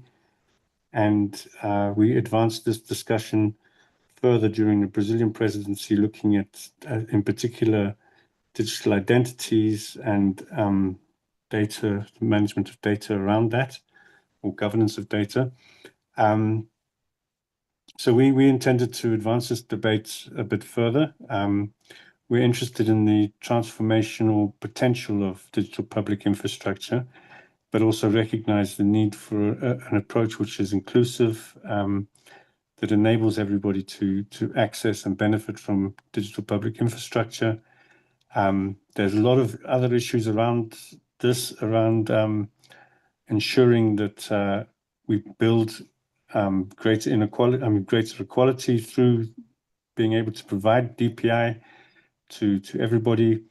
And I think, trying to avoid a situation where DPIs just disproportionately benefit those with access and leave out those that don't. We also think there's a lot of work to be done around the data aspects here, because there's different levels, but I think at one level that there's the governance issues around the use and management of data and how data is governed and privacy and so forth. But then there's also issues around providing access to data, and then there's the data interoperability that's required for DPIs to work effectively. But I think in that process of governments being able to manage their data better, then there's opportunities that arise about how that data can be used to inform public policy or investment and so forth. So there's a lot of aspects that arise that we wanted to look at. And then we also need to look at what are the potential harms that can arise from data-driven technologies. I think for us, there's also the part about looking at how DPIs, looking at how to measure the potential benefits of DPI investment in terms of the impact on citizens, on people, on beyond a traditional cost benefits approach, which is often tempting for governments, but looking more broadly at some of the more intangible aspects about how it impacts people and what are the public values that can benefit society from this approach. We're also looking at MSMEs around this space and how this DPI can provide opportunities for the MSME ecosystem. So that was on digital public infrastructure. And then we were looking at, on top of that, we had work around the SMME sector. So we were looking at two different main aspects here. It was digital innovation ecosystems and unleashing the potential of MSMEs. So I think we've had some success in realizing the potential of small, medium, and micro enterprises in driving innovation when given the opportunity. So we were looking at how do we build digital innovation ecosystems to benefit MSMEs. In this respect, we're going to be doing some research with the ITU on this, and we're also going to be doing an event in Cape Town in September to showcase innovation from SMMEs. And then there's going to be some work done with Research ICT Africa and the World Bank around especially micro enterprises to look at inclusion and in the digital economy, because obviously at this stage there's a lot, especially in our country, but in many developing countries, the micro enterprise and informal sectors are often unable to harness technical advances to improve their livelihoods and run their businesses.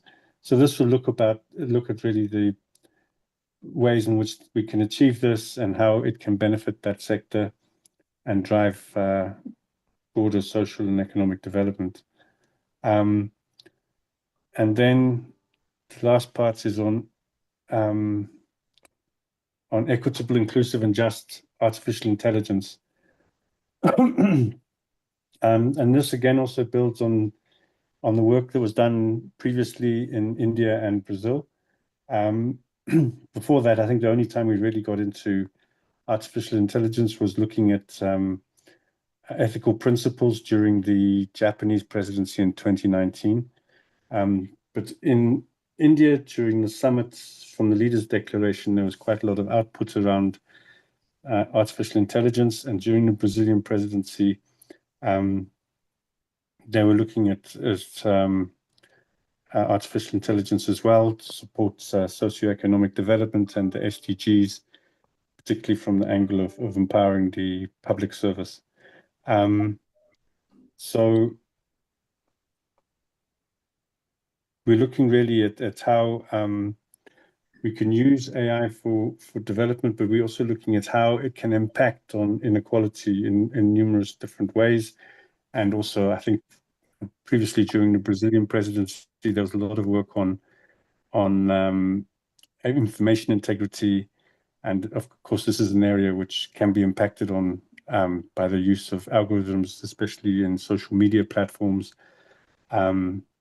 So this is also an area we're going to explore a little bit. But I think for us, there's a lot of work around access and use of data, and how that impacts on algorithms and the use of AI, and also the design of those algorithms. But also then about more broadly, especially in the developing country contexts, around investments, accessing the resources, capacity building, training, having the right kind of governance frameworks that can make sure that AI is used in a safe way, which benefits people, is people-centered and inclusive, and doesn't exacerbate inequality. So I think these are real dangers that often we talk about, and we get seduced easily by the idea that all of this technology can solve huge problems and make our lives better. And of course, I guess in many ways they can. But the flip side is that if we leave these to evolve without any kind of intervention or direction from a public policy point of view, then we may find that actually we achieve the exact opposites, and that we build greater inequalities and a more divided world. And I think that is kind of like the context we're facing right now in the world. I think these are very real dangers that need to be addressed.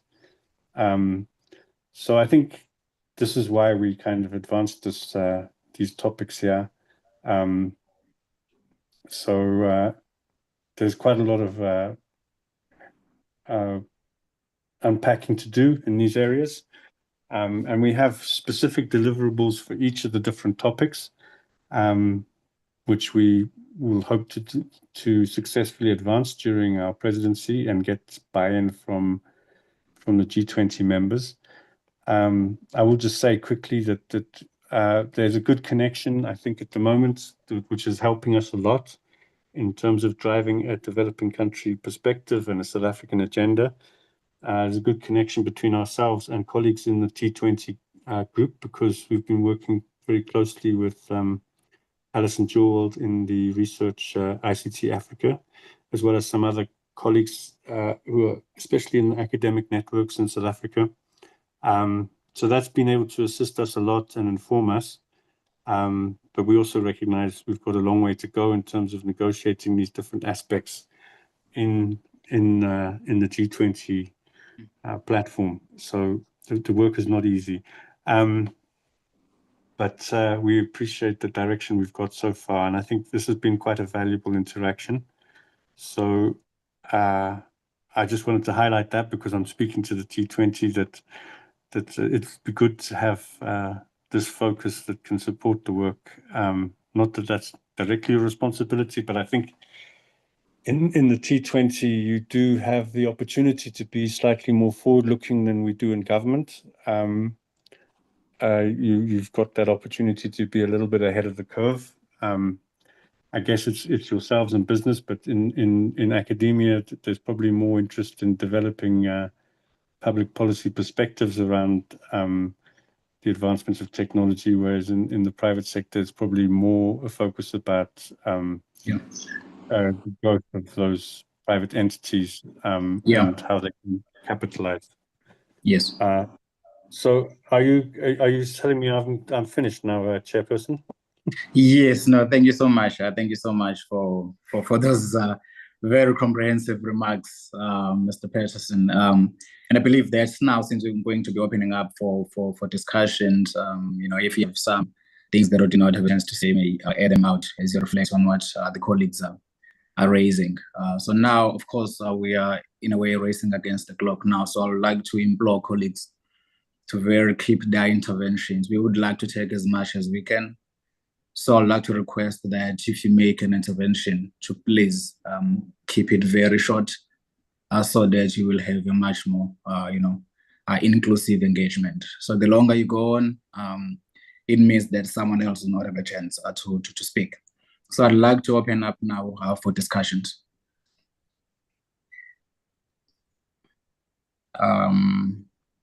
Solange, please. Solange Rosa. Please unmute and proceed.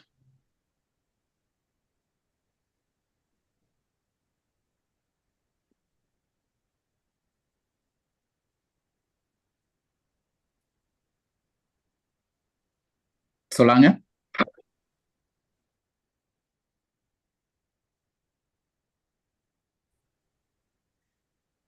Please go ahead, Sylvester. Please unmute and make your point. Thank you very much. I sent a message, and I would like to have light on 3 questions. The first was the one on the G20's role in development financing for Africa. Africa's financial needs for infrastructure, industrialization, and innovation remain significant. What new initiative could the G20 adopt to mobilize more substantial and attractive resources for the continent? The second, my second preoccupation was the following. In a world increasingly marked by geopolitical tensions and the fragmentation of global value chains, how can South Africa, as a G20 member, advocate for a more inclusive and balanced approach to international trade and investment in Africa? And the last preoccupation was the following. South Africa play a key role in global discussion on energy transition, particularly with its Just Energy Transition Program. How can the G20 better support African countries in adopting renewable energy while ensuring sustainable economic growth? Thank you very much. Thank you for that. Thank you so much. Solange, are you able to unmute and speak?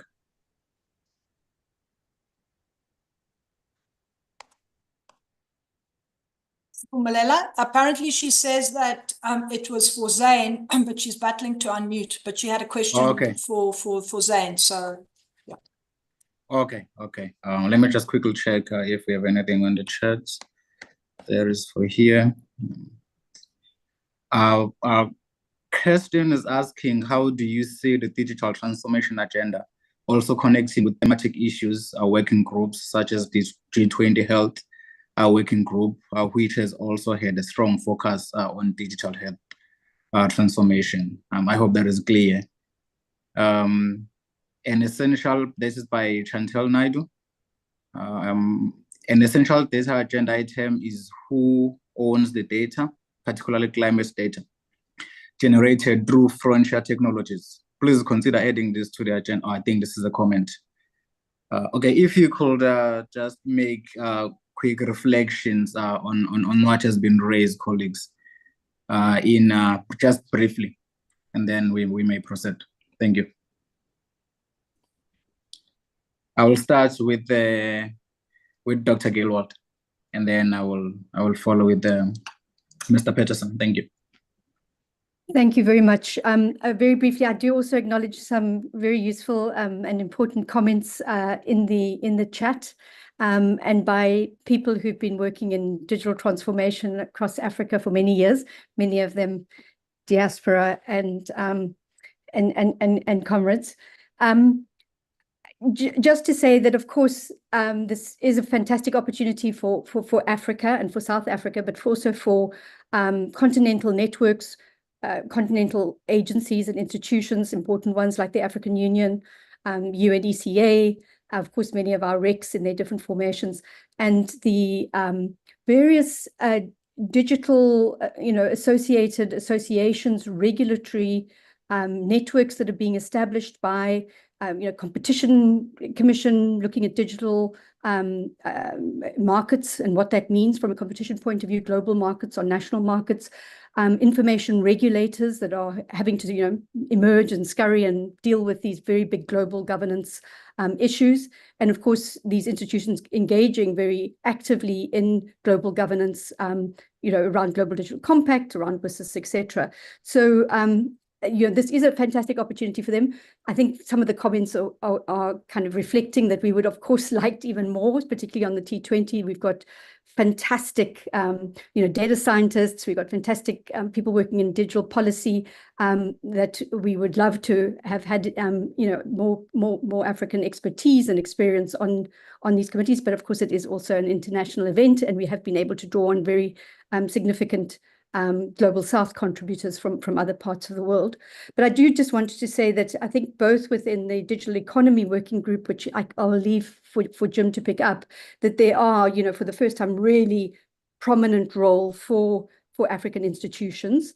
And as Jim has mentioned, some of the formal program doesn't necessarily accommodate some of the real boundary testing and important kind of regulatory and technology innovation things that are happening, across the continent and within different networks and formations. And I think the T20, both in the conference and in the commissioning of special papers that are cross-cutting, and I think particularly around, without preempting those discussions, particularly around data governance, which is affecting, it's central to the African Continental Free Trade Area, the trade track, cross-border data flows, taxation around digital and virtual international companies, etc. So I think it's a really big cross many of these. And just to say, without diminishing the very important aspect of health that was raised, but I don't have time to go into it. Obviously, the data management issues around health are one of the critical areas. Lots of global innovations, but also responses to COVID and dealing with that are, very exciting work happening on the continent that really hopefully will be pulled into certainly the work of the Digital Economy Working Group and other trade, health and other area focuses. Thank you, Tim. Thank you so much, Dr. Gilward.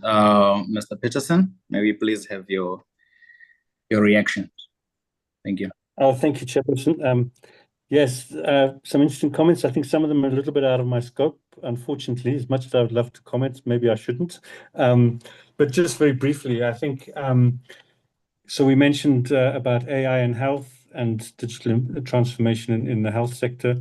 I think one of the things I didn't mention in my presentation was that we established under the South African presidency as a priority of the presidency an artificial intelligence task force dealing with artificial intelligence, data governance, innovation for sustainable development. And this reflects the priority given by the presidency, not specifically by my department, but by the presidency and by DIRCO, in assessing what would be the most important things for South Africa to advance. They decided one of the most important things to grapple with would be around artificial intelligence. So we're working very closely with the Department of International Relations and with the Department of Science and Technology and Innovation on this special task force dealing with artificial intelligence, data governance and innovation for sustainable development. And part of that process is to then try and engage with all the different working groups, including health, about the work that they're doing in those sectors, and how that is an area where we can start connecting or looking at the need for specialists within the AI space, the different kinds of specialists, together with the sector specialists to understand the implications and the benefits and potential of AI and the use of data in those particular areas in which they operate. So that is one of the things we're doing to try and respond to that very question. And then I think there was somebody who mentioned, I didn't get the whole question, but who owns the data? Well, I agree, it's a huge issue.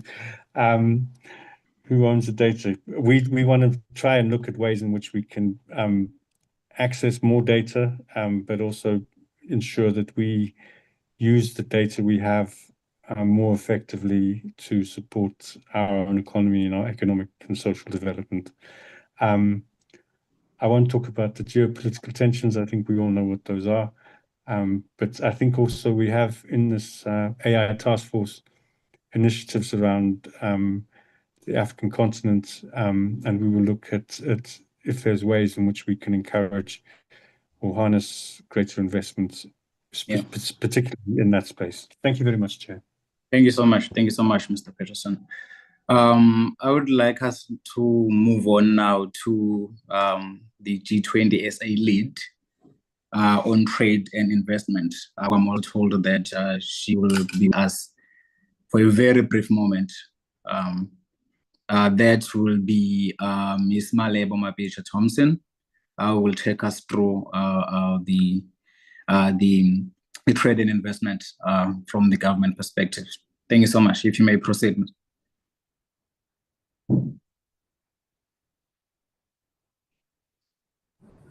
Ms. Thompson? Yes. Thank you Hello. so much. I hope you can hear me, and thank you very much. Let me just adjust that. Thank you very much for inviting me to this important event, which is part of South Africa's management and chairpersonship of the G20 for this year. Well, I will start first by thanking the organizers. Let me thank everybody who's also participating here for inviting us, and to also thank you for your valuable contribution to this big nation's project through the work that you are doing. Now, going back to what I've been asked to do today, which is just to give some remarks from a trade and investment perspective on what South Africa is doing. As you are aware, the G20 stands as a leading forum for international economic cooperation. It plays a pivotal role in shaping economic architecture of the world. It brings together the world's major economies and coordinate policies on global economic issues such as trade, development, and other key challenges.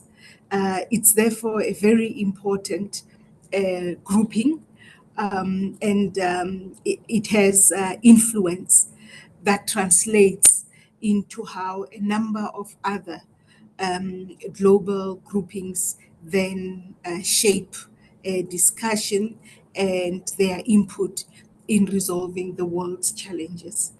Now, I'm sure maybe earlier or in the course of discussions, the meeting today would have reflected on the importance of G20, but I'll just reiterate that it's constituted by countries that account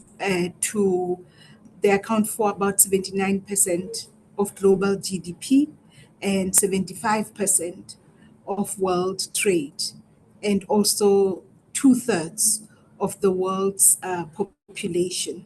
So just on the basis of those stats, the collective weight and economic power of the G20 can't be ignored, and therefore the G20 becomes central in addressing global challenges such as climate change, sustainable development, inclusive growth, and equitable access to resources, which no one country on its own can be able to resolve. Now, we were asked, what is the big issue on the trade agenda that the G20 would be focusing on? I think the first issue is that we all need to acknowledge the fact that multilateralism is in distress, if I may put it like that. And there are challenges that multilateralism, as it is currently configured, has not been able to resolve. And for South Africa, we are saying it is crucial that multilateralism assists us to operate as a world in a manner that fosters solidarity, equality, and sustainability. And hence you will see the theme of South Africa's presidency of the G20 is fostering solidarity, equality, and sustainability. If all these multilateral organizations, all of us as humanity, are unable to resolve just these basic points of engagement of the human community, we will continue to move from crisis to crisis. So for us, South Africa's theme to the G20 presidency reflects a deep commitment to these particular ideals. And we believe that in our presidency, there is an opportunity that we can recover, we can reshape, and we can rebuild the multilateral system so that we make it more fit for purpose. Now, for trade and inclusive growth, South Africa will work to promote principles for trade and inclusive growth that are aimed at addressing distributive effects of trade that result in adverse outcomes for economically excluded regions of the world. What am I saying? Is that trade is important, and trade helps with development, but what we have seen is that even within trade, based on some of the rules of trade, the distributive effects of trade hasn't helped much with development, and we want to deal with that.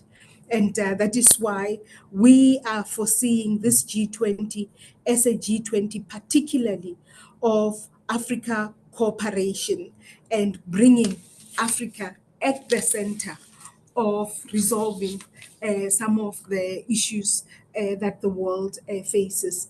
We see it helping us to implement the Africa Continental Free Trade Area and also the adjustment fund that is required for us to take that forward, and the work on transitioning our economies to a more cleaner path.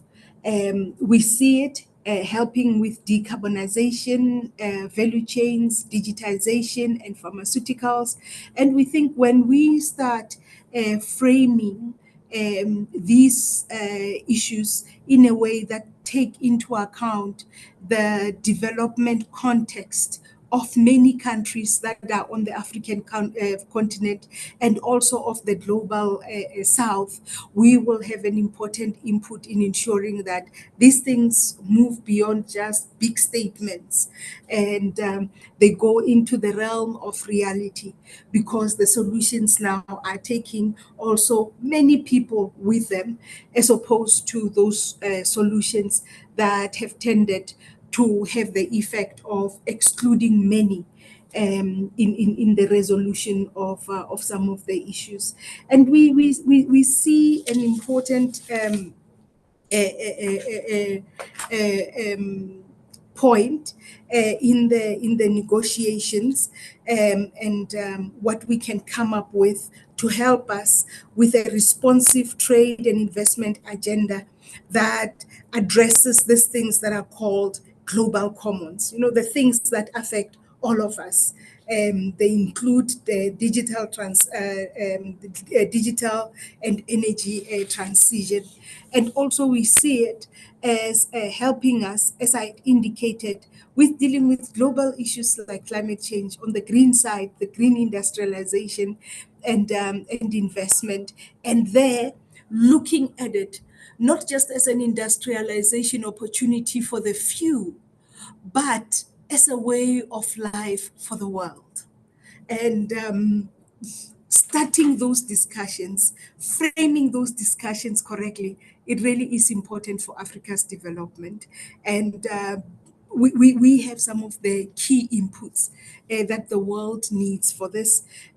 We need a framework that allows that everybody develops as we are responding to what is essentially a global crisis of climate change.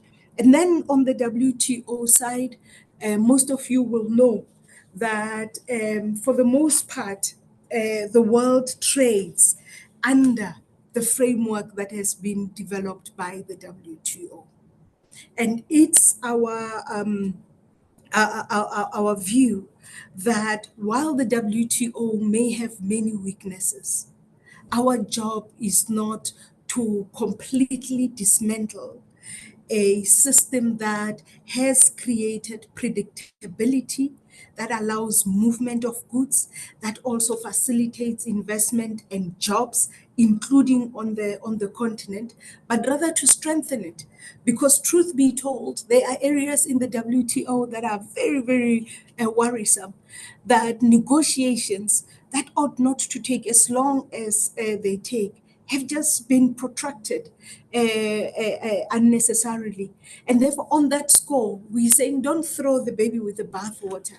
Let us rebuild and build for better outcomes for the rest of the world. So we are pushing for a deliberate discussion on the development dimensions of the WTO, and also of ensuring an efficient WTO that functions to the best of humanity.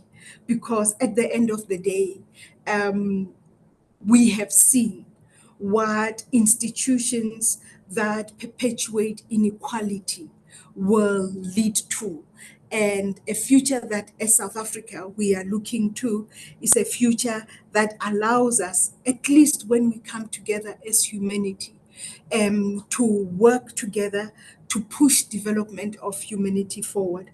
And that's what we are hoping to achieve, and working with yourselves and various stakeholders, the B20 and the various other formations around this G20 presidency of South Africa, that we're able to put these things firmly on the agenda and help to articulate the framework within which they can be taken forward, even with the next chairship going forward, such that when we talk sustainable development, we are talking total human development, not just development of a few at the expense of the rest. And that, I think, in short, represent what we will be focusing on the trade and investment side. And I think just to indicate for the investment side of the discussions, we're looking at these challenges that presents to the world as an opportunity for the world to resolve with industriousness, which we know the world has, and that rules should not be made that would undermine the ability of countries such as ourselves, continents such as the African continent, to be able to provide sustainable solutions to the problems that the world seeks to solve. And we're looking for more of a partnership a model with the rest of the world that allows us to foster development for everybody. And we think that if the G20 is able to frame these things correctly, we will be able to have a lot more influence on changing the structures of the broader multilateral framework of the world beyond what we have been able to do. And that is why the work that you're doing is so important. The reflections that we are having today are so important, so that we are able to jointly take all these ideals forward. Thank you very much for the opportunity. Thank you so much. Thank you so much for those remarks, Malebo. And I understand that you are supposed to leave us like shortly after now. So I'll quickly invite any questions and discussion points that colleagues may have directed to you, so that you're able to address that immediately before you leave us. I'm pretty sure our task force on trade and investment would have loved to have you around when they make their remarks, but unfortunately, we cannot. But I'd like to invite the discussion points and questions, colleagues.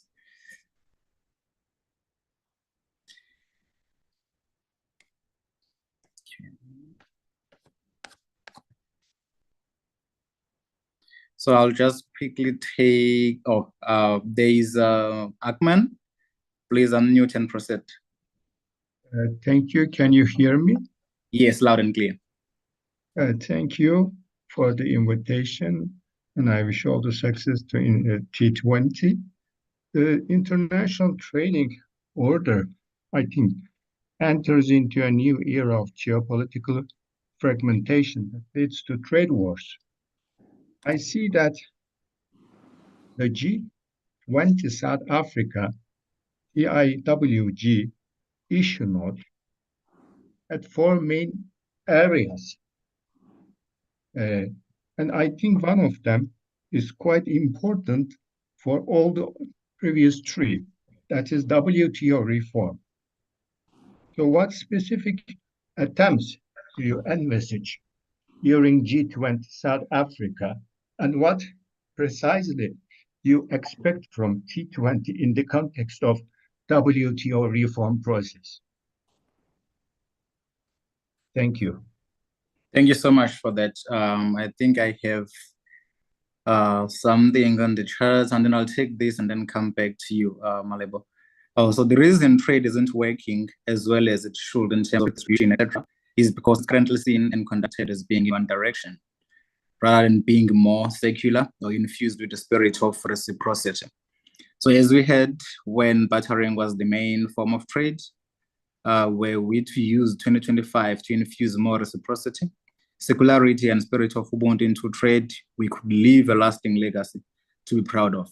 Trade and investment should be tied at the hip, and if you want to trade with another country, you should be able to demonstrate a meaningful investment in that same country in terms of local manufacturing and co-creation to make sure that the products and services are traded fit, are fit for the purpose and best suited to the needs of the country being traded with.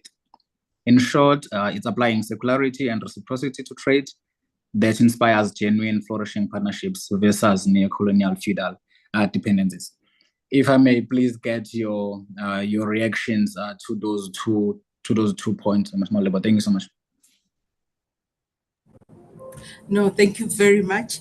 And just to say, at least on the last one, I do agree that any relationship of trade between countries and amongst us as humanity, because sometimes when we talk countries, we tend to define ourselves as though we are so different from each other that our terms of negotiations have to be a zero-sum game.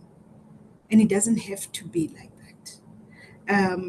So I agree that the terms of trade and the outcomes of trade have not been just to everyone involved.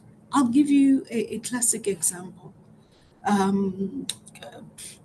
At some point, I studied very close to the headquarters of the EU, and we had an opportunity to visit the headquarters, and there was a young person, an intern, who was taking us around. And one of the things that he said when we were talking about the implication of just changing trade rules in a way that doesn't take into account developing countries and implications for investment has had dire consequences for many countries. And we're looking at agriculture and the fact that the African continent we can't afford the type of subsidies that are provided to agriculture in the EU. And I'm not singling out the EU, I'm just giving an example. And he turned around and said, but our villages are more important. And I think it's that type of logic that the South Africa G20 is going to challenge in saying it's not just your villages, it's that humanity is more important. It's more important than approaching relationships of trade amongst us as human beings as a zero-sum game, that if somebody gains, that automatically means that someone must lose, and therefore I have to use my power to make someone lose, and I have to create an architecture that forever keeps me powerful, because if I do lose my power, I will potentially lose my ability to influence trade to my advantage at the total cost of somebody else. And it's those things that we're still talking about them. We're still talking about the issues of what is essentially unfair subsidies that have completely distorted the picture of trade and have made countries that have a genuine comparative advantage in those products to not be able to effectively compete because of these kind of things that have been put down. The miracle of it all, the disappointment of it all, is that these things have been discussed in the WTO since forever. And we are unable to make significant progress. So I think for all members, including the G20 members as they come here, the reflection is that we can be so loving of multilateralism, but we are unable to look at the fact that we haven't been able to make it work. What is it in the negotiations that has taken us so long to resolve what are essentially not so complex problems, and we could be able to find a genuine solution that is equitable to all of humanity? And for the WTO, I think that is the most important question. The WTO itself, having recognized that certain of its processes do not work as they should, they've now resorted to some other processes where instead of getting a global consensus on matters, you can get a number of countries just agreeing on some of the areas of negotiation because we are unable to get a global consensus. Now we are saying, even in those instances, can we ensure that not only do we have equity that allows development of developing countries, that developing countries will be given policy space to develop, such that we don't now start parallel processes that undermine the very thing we want to achieve, which is equitable trade. just based on competitive advantage, based on innovation and the impact of that innovation on humanity. We know that in most instances, there's innovation that comes from the continent, but there are rules that have been put in place to undermine that innovation from actually getting into the global north, and also amongst ourselves in the global south, being able to utilize each other's innovation. How do we start just tackling those things for real? And what frame do we need to have to be able to deal with those issues? Because if we're not framing these things correctly, we end up with this silo village mentality that a certain portion of humanity is important than others, as opposed to say what is in the best interest of all humanity that can help us all grow. And I think that there is that sweet spot even in trade. For all of us, as it is there in investment. And this sweet spot discussion is actually investment language when they're looking at a place in the investment transaction where everybody involved in that investment transaction can benefit. So I do agree that our push for multilateralism must also be equally balanced by a push to make multilateralism work, and the areas in the WTO that we will be pushing for is that the development dimensions of what the WTO must deliver must now come to the fore. Thank you. Thank you so much. Thank you so much, Malebo, for those remarks. Thank you so much for gracing us with your presence within your very busy schedule. Thank you so much appreciated. Colleagues, I would like to move us on now to Task Force 1 on trade and investment, and we will have Dr. Axel Berger giving us the remarks. Please proceed, Dr. Berger. Thank you very much, Chair. Thank you very much, colleagues, for inviting me to present our task force. But first of all, let me provide a little bit of context before I move on and present the themes of our task force. And I'd like to also briefly introduce my fellow co-chairs who are leading the task force together with me. So let me provide a little bit of context, and I have 3 points in that respect. The first point, obviously, is that we are facing very disruptive and very polarized policy discussions and policy making. And that's especially the case, obviously, in trade policy matters. We have very intensive discussions about the usage of tariffs as policy tools, not necessarily only as trade policy tools, but also as more broadly policy tools in order to achieve policy aims in other areas than trade. So far, these tariffs are mainly discussed on a bilateral level, but what we hear from the US is also that this proposal of a reciprocal tariff regime, or whatever you might call it, which is, without going into the details, which is extremely dangerous because it's basically a violation of a key principle of the WTO, which is the MFN principle, the most favored nation principle, which basically means you have to treat all your trading partners equally. So this means we have increased tariffs.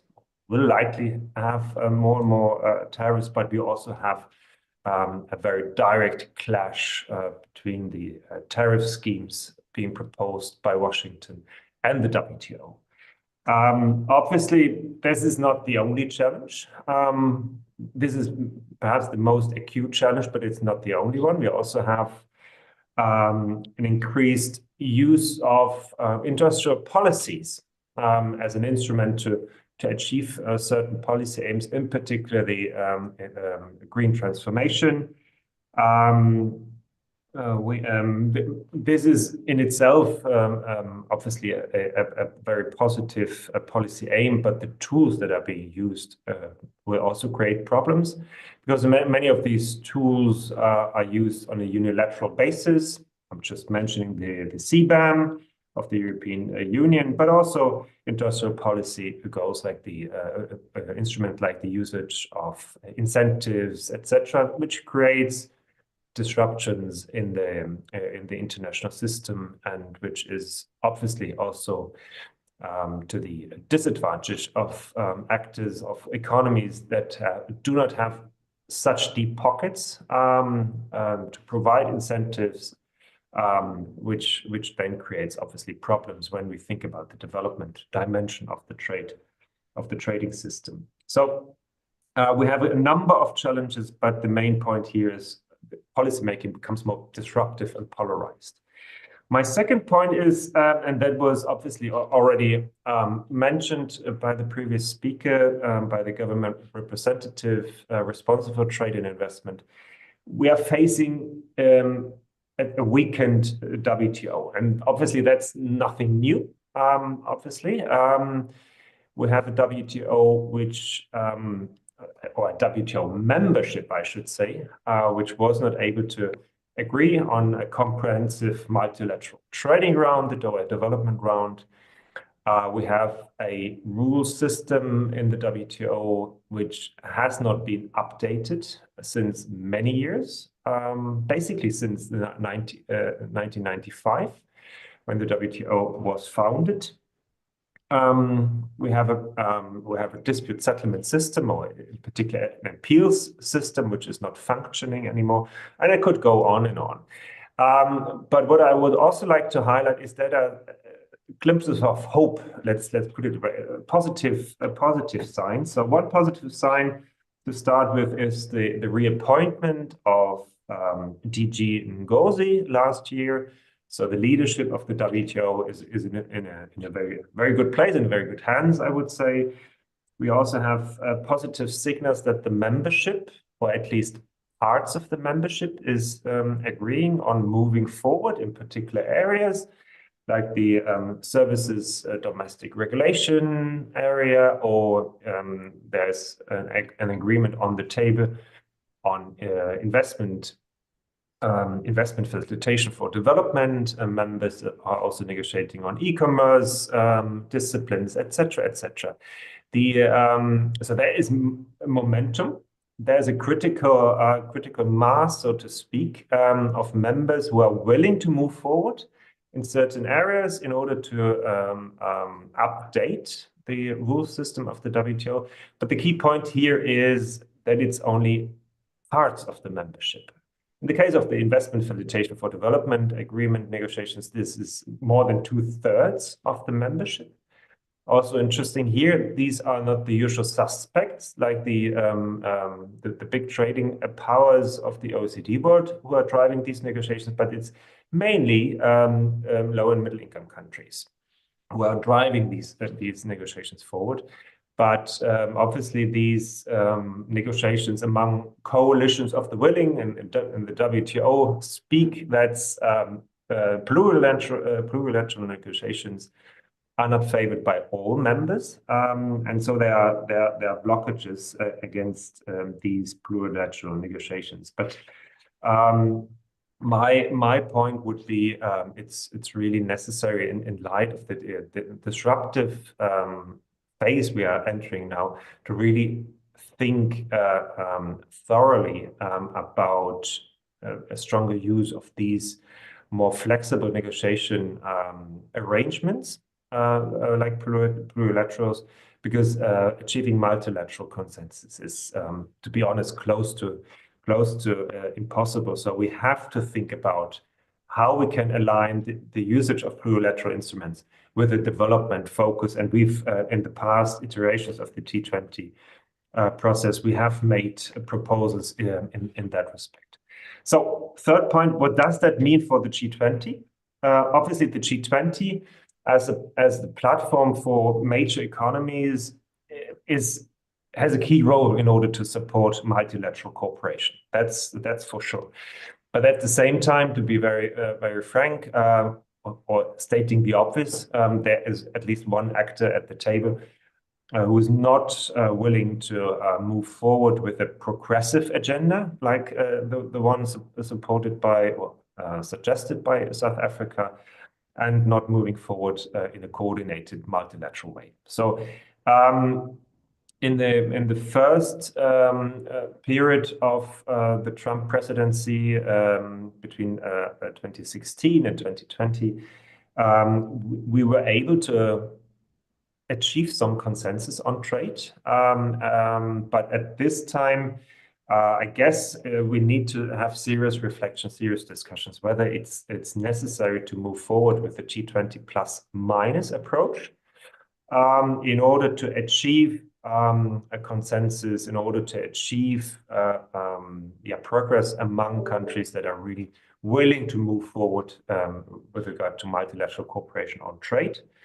The G20 minus one approach has already been used in the first Trump during the first Trump presidency in the climate area. So I guess we need to get we will need to assess how successful that was in order to uphold the basic principles. But that's something, I guess, where the G20 needs to invest in serious thinking. But I would argue that the G20 is the key place in order to forge alliances, to move forward with regard to multilateralism. And I think the G20, the agenda of the Trade Investment Working Group, as proposed by the South African presidency, is spot on. Obviously, we've talked about WTO reform. That's really important, in particular as a ministerial conference is coming up in March 2026. So basically in 1 year's time, but that needs to be prepared well. But also, I think the other topics on the agenda, like the green transition and industrial policies, is spot on. Also, the topic of inclusiveness is very important, and I would hope that the South African presidency can make progress on that. So, and last point on the G20, obviously, it's we will need to really seriously reflect on how to safeguard G20 consensus and G20 deliberations moving forward. So, in 2026, when the US will have the presidency, and I think in particular on trade, here we need serious discussions how the G20 process can be safeguarded as a forum in order to move forward multilaterally. So now let me very briefly, I know I only have 4.5 minutes left, very briefly introduce the task force, and I'd like to start with introducing my fellow co-chairs. Let me start with Dr. Rose Ngugi. Rose is a chair at Southern Voice, and she has also been executive director of the Kenya Institute for Public Policy Research and Analysis, KIPRA, and she's an expert on public policy, on finance issues, investment issue, and institutional reforms. Then Professor Mohamed Jaid is part of the group of co-chairs. Mohamed is a professor at the University of Johannesburg. He has a PhD in economics from the University of Pretoria, and his research interests can be broadly defined by economic development. And Mohamed also had various positions in the public sector so far. And last but not least, Trudy Hartzenberg is part of the co-chairs. Trudy is the executive director of the Trade Law Center in South Africa, and her interests are trade policy and regional integration.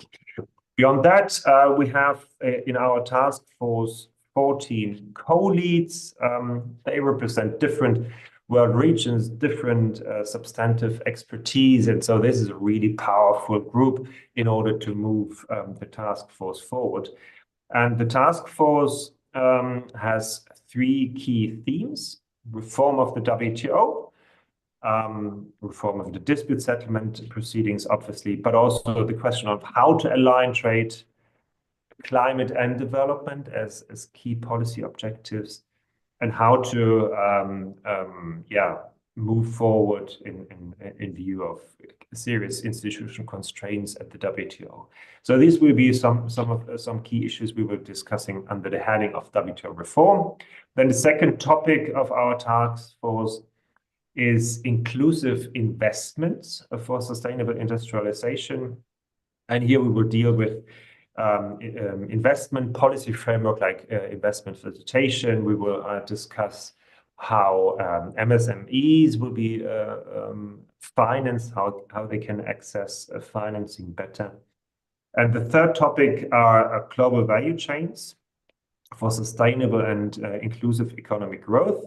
Here it's about reflections on how to increase resilience in global value chains and regional value chains, how to foster local value creation and diversification. Obviously, that's also an important topic, not only for low and middle income countries, but also for high income countries. And obviously, a key topic under this heading will be how to increase sustainability and inclusion in global value chains. What kind of standards do we need in order to move forward with these policy aims? So far we have, or not so far, we have received 80 policy briefs. Obviously, that's quite substantive, which shows the interest in the topic and the relevance of the topic. We are currently wrapping up our review phase, and we think there are many powerful policy briefs, and we are looking forward to the next phase when these policy briefs will be formulated and written.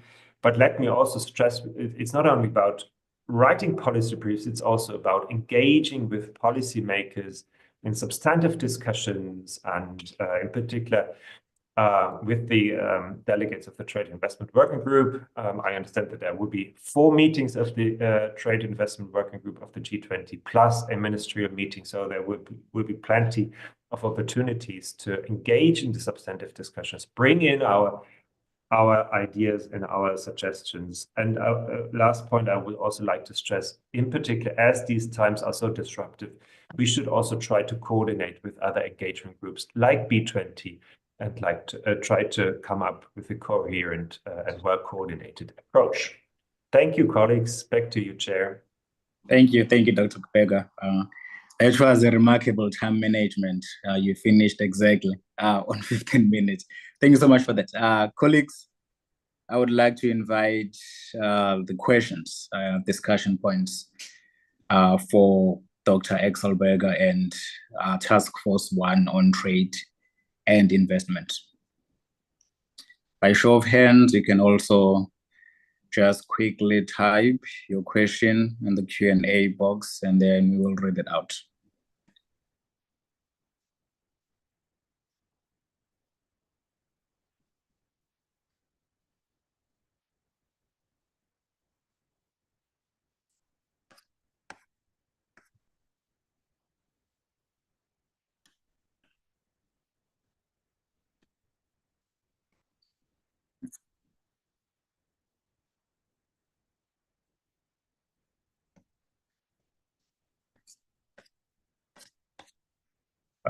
I think I can elaborate concretely with my suggestions and recommendations. I will do this.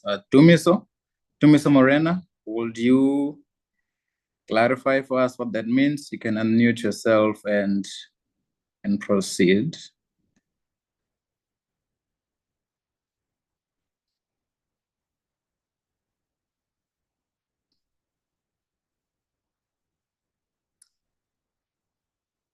Mr. Morena?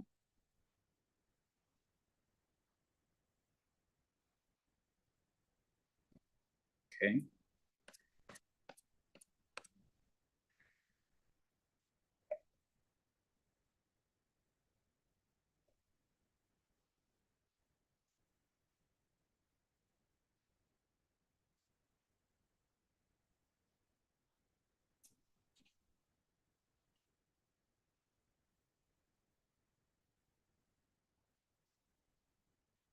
I'm not sure, colleagues, if he's trying to speak or there's been a change of mind on raising the point, but it seems like, okay, we may not have questions for now, which then will mean I will invite, oh, there is a hand, I believe. Yes. Can you hear me? Yes, we can. Please go ahead. Hello, this is Yagana Fresra from the Euro-Mediterranean Economist Association. I have a question regarding the focus of the session, whether we can also go beyond like bilateral trade agreements and also enhance the countryside from a country perspective, the exchanges and the value chain for trade, enhancing the transparency and improving the process of making trade at the national level in order to make it more fair to all stakeholders involved and transparent. Is that also relevant? Because from my understanding from the discussion was that this mainly the focus is on bilateral agreements, how to have WTO function better and save it in some words. But can we also have this focus on at the local level and improving the process? Okay, thank you so much. Thanks so much for that. And we have one more from the chat, Anonymous, who is asking, how can we ensure we advocate moving tariffs and tax barriers to expanding trade? And Siva Kuma, any resolution has been met in terms of BRICS trading currency? I think that's a question, but it has been put as a statement. So has there been any resolution from BRICS member states, I guess, on the trading currency? So I think you can give us a reaction on those three, Dr. Berger. Thanks. Yeah, thank you very much for the questions. On BRICS and trading currencies, I must admit I'm not the expert on that, but I understand that we have a task force that is dealing with financing issues. So perhaps this question could be then brought up again when this task force presents their approach.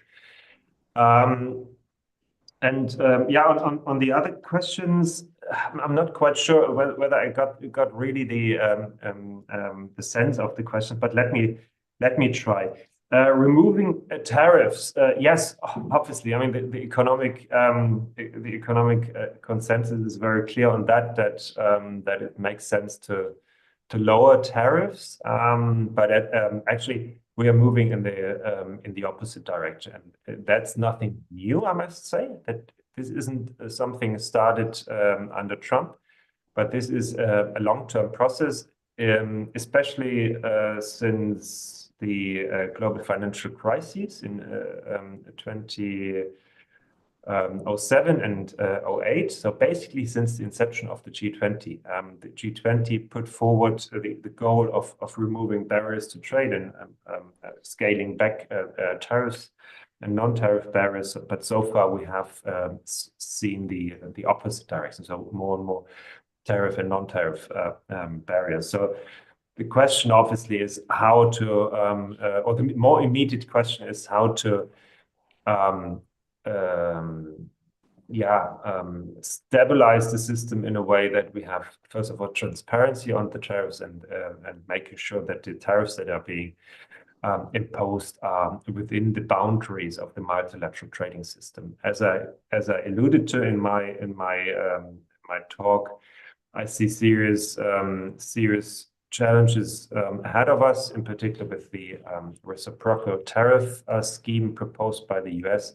This could really damage the WTO and the WTO system.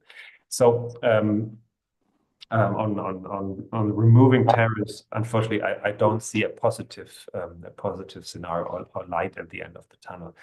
On bilaterals, as I said, I was not quite sure whether I got the sense of the question, but obviously doing bilateral deals. That seems to be at least the preference of Washington. And I would hope that we can avoid this situation, because that will create a lot of frictions in the world trading system if every country is now doing bilateral deals and trying to get the best out of the negotiations with the US, because that will create something that economists like to call a spaghetti bowl of different rules that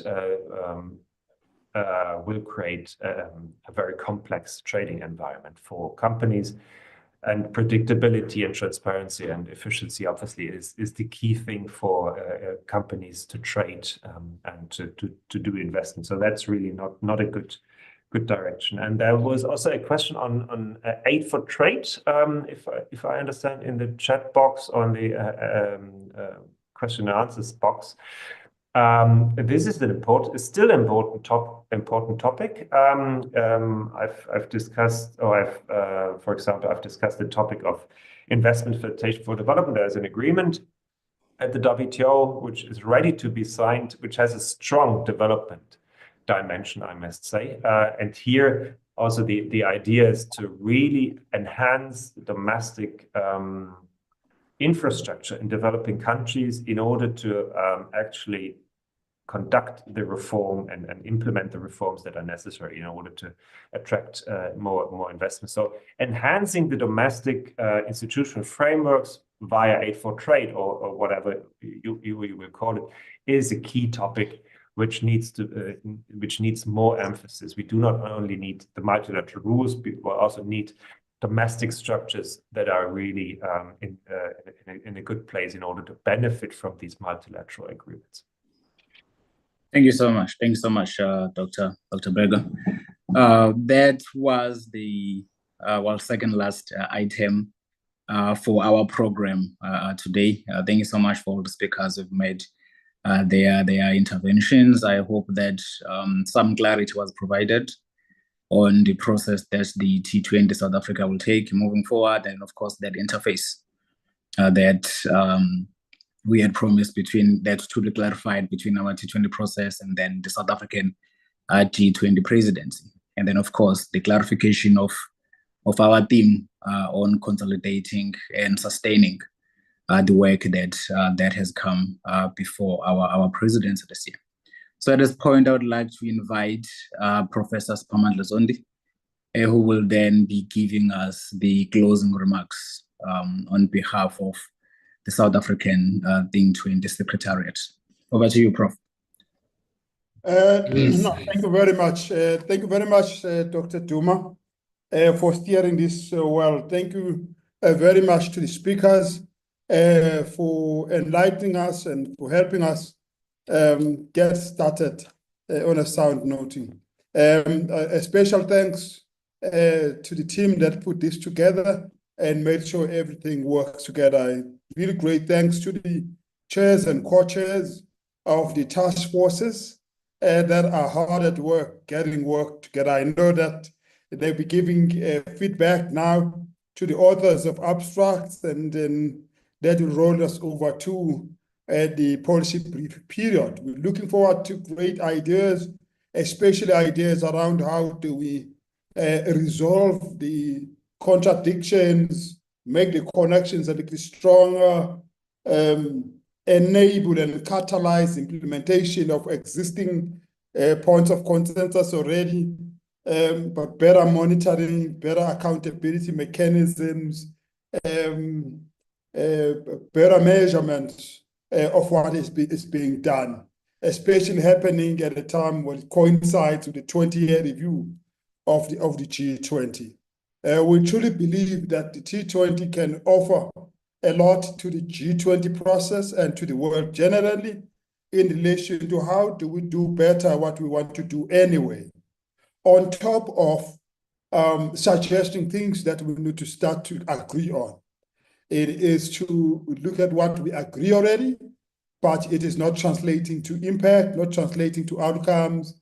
It's not being implemented, and look at how do you get that going, including how do you do the presidents of the G20 better than in the past, and how do you use this as an opportunity to do all that we do. But we are mindful of the fact that it happened in the backdrop of difficult geopolitics, and I can't think of any recent G20 that did not happen under the cloud of difficult geopolitics. I'm thinking about Indonesia, where they had to really wrestle with two very big issues at the same time.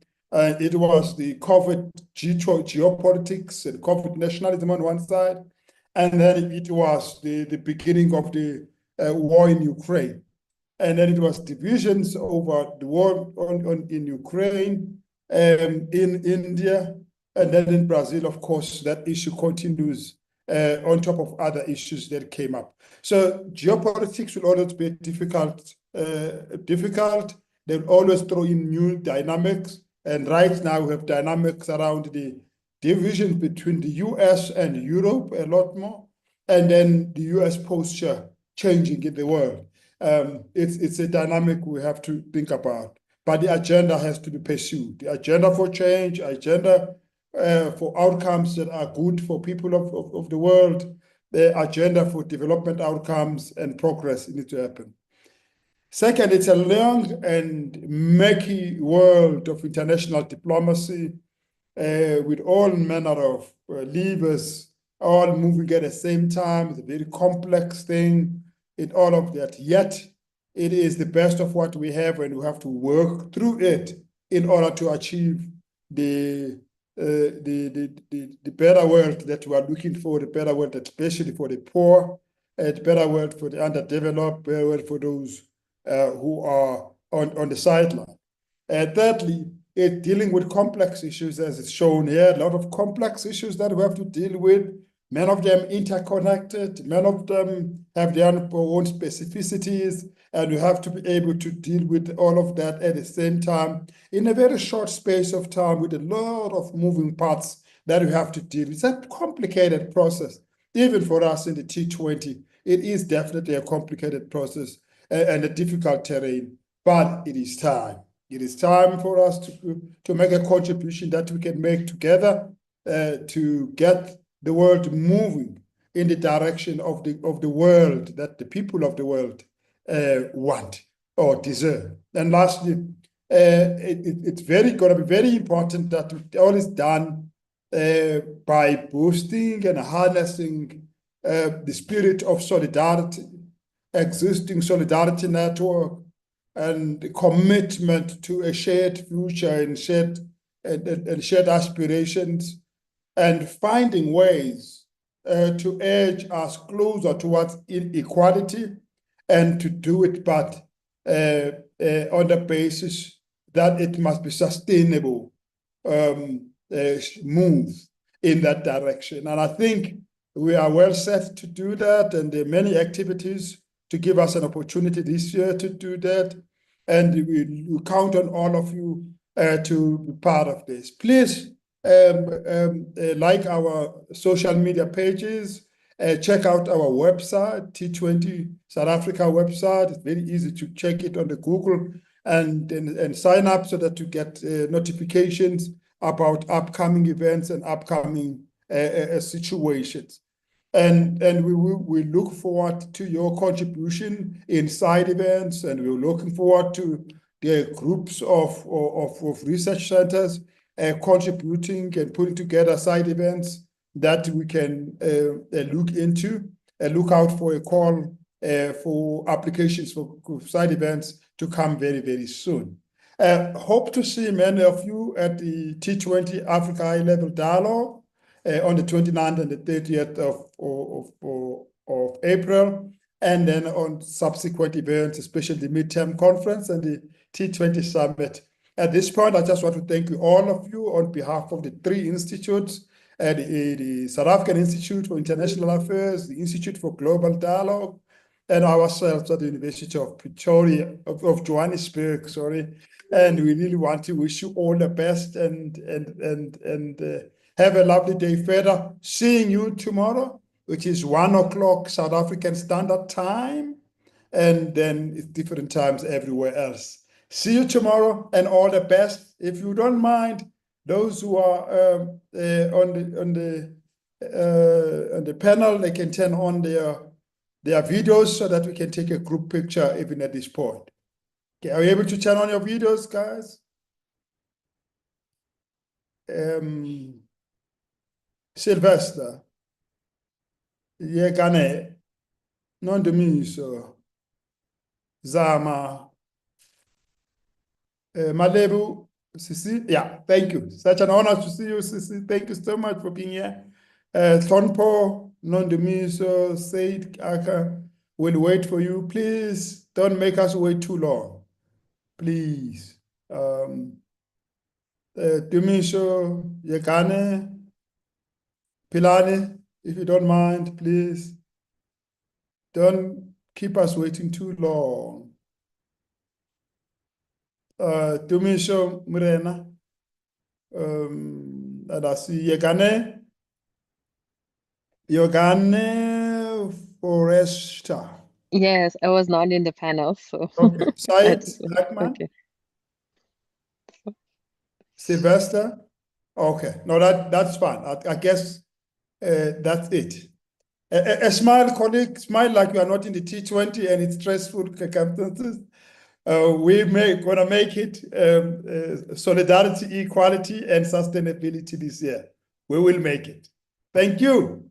Anyone took a picture? Oh, it's me who must take a picture. Also, sorry, let me take a picture. I thought we need someone with a more 21st century phone, not those of us who have a 20th century phone. I think we can take a screen I've grab, done it. whatever it's called. Thank you so much, guys. All the very best. Cheers, Thank everybody. you. Thank you. See you Thank you very tomorrow. much. Thank you. Thank you.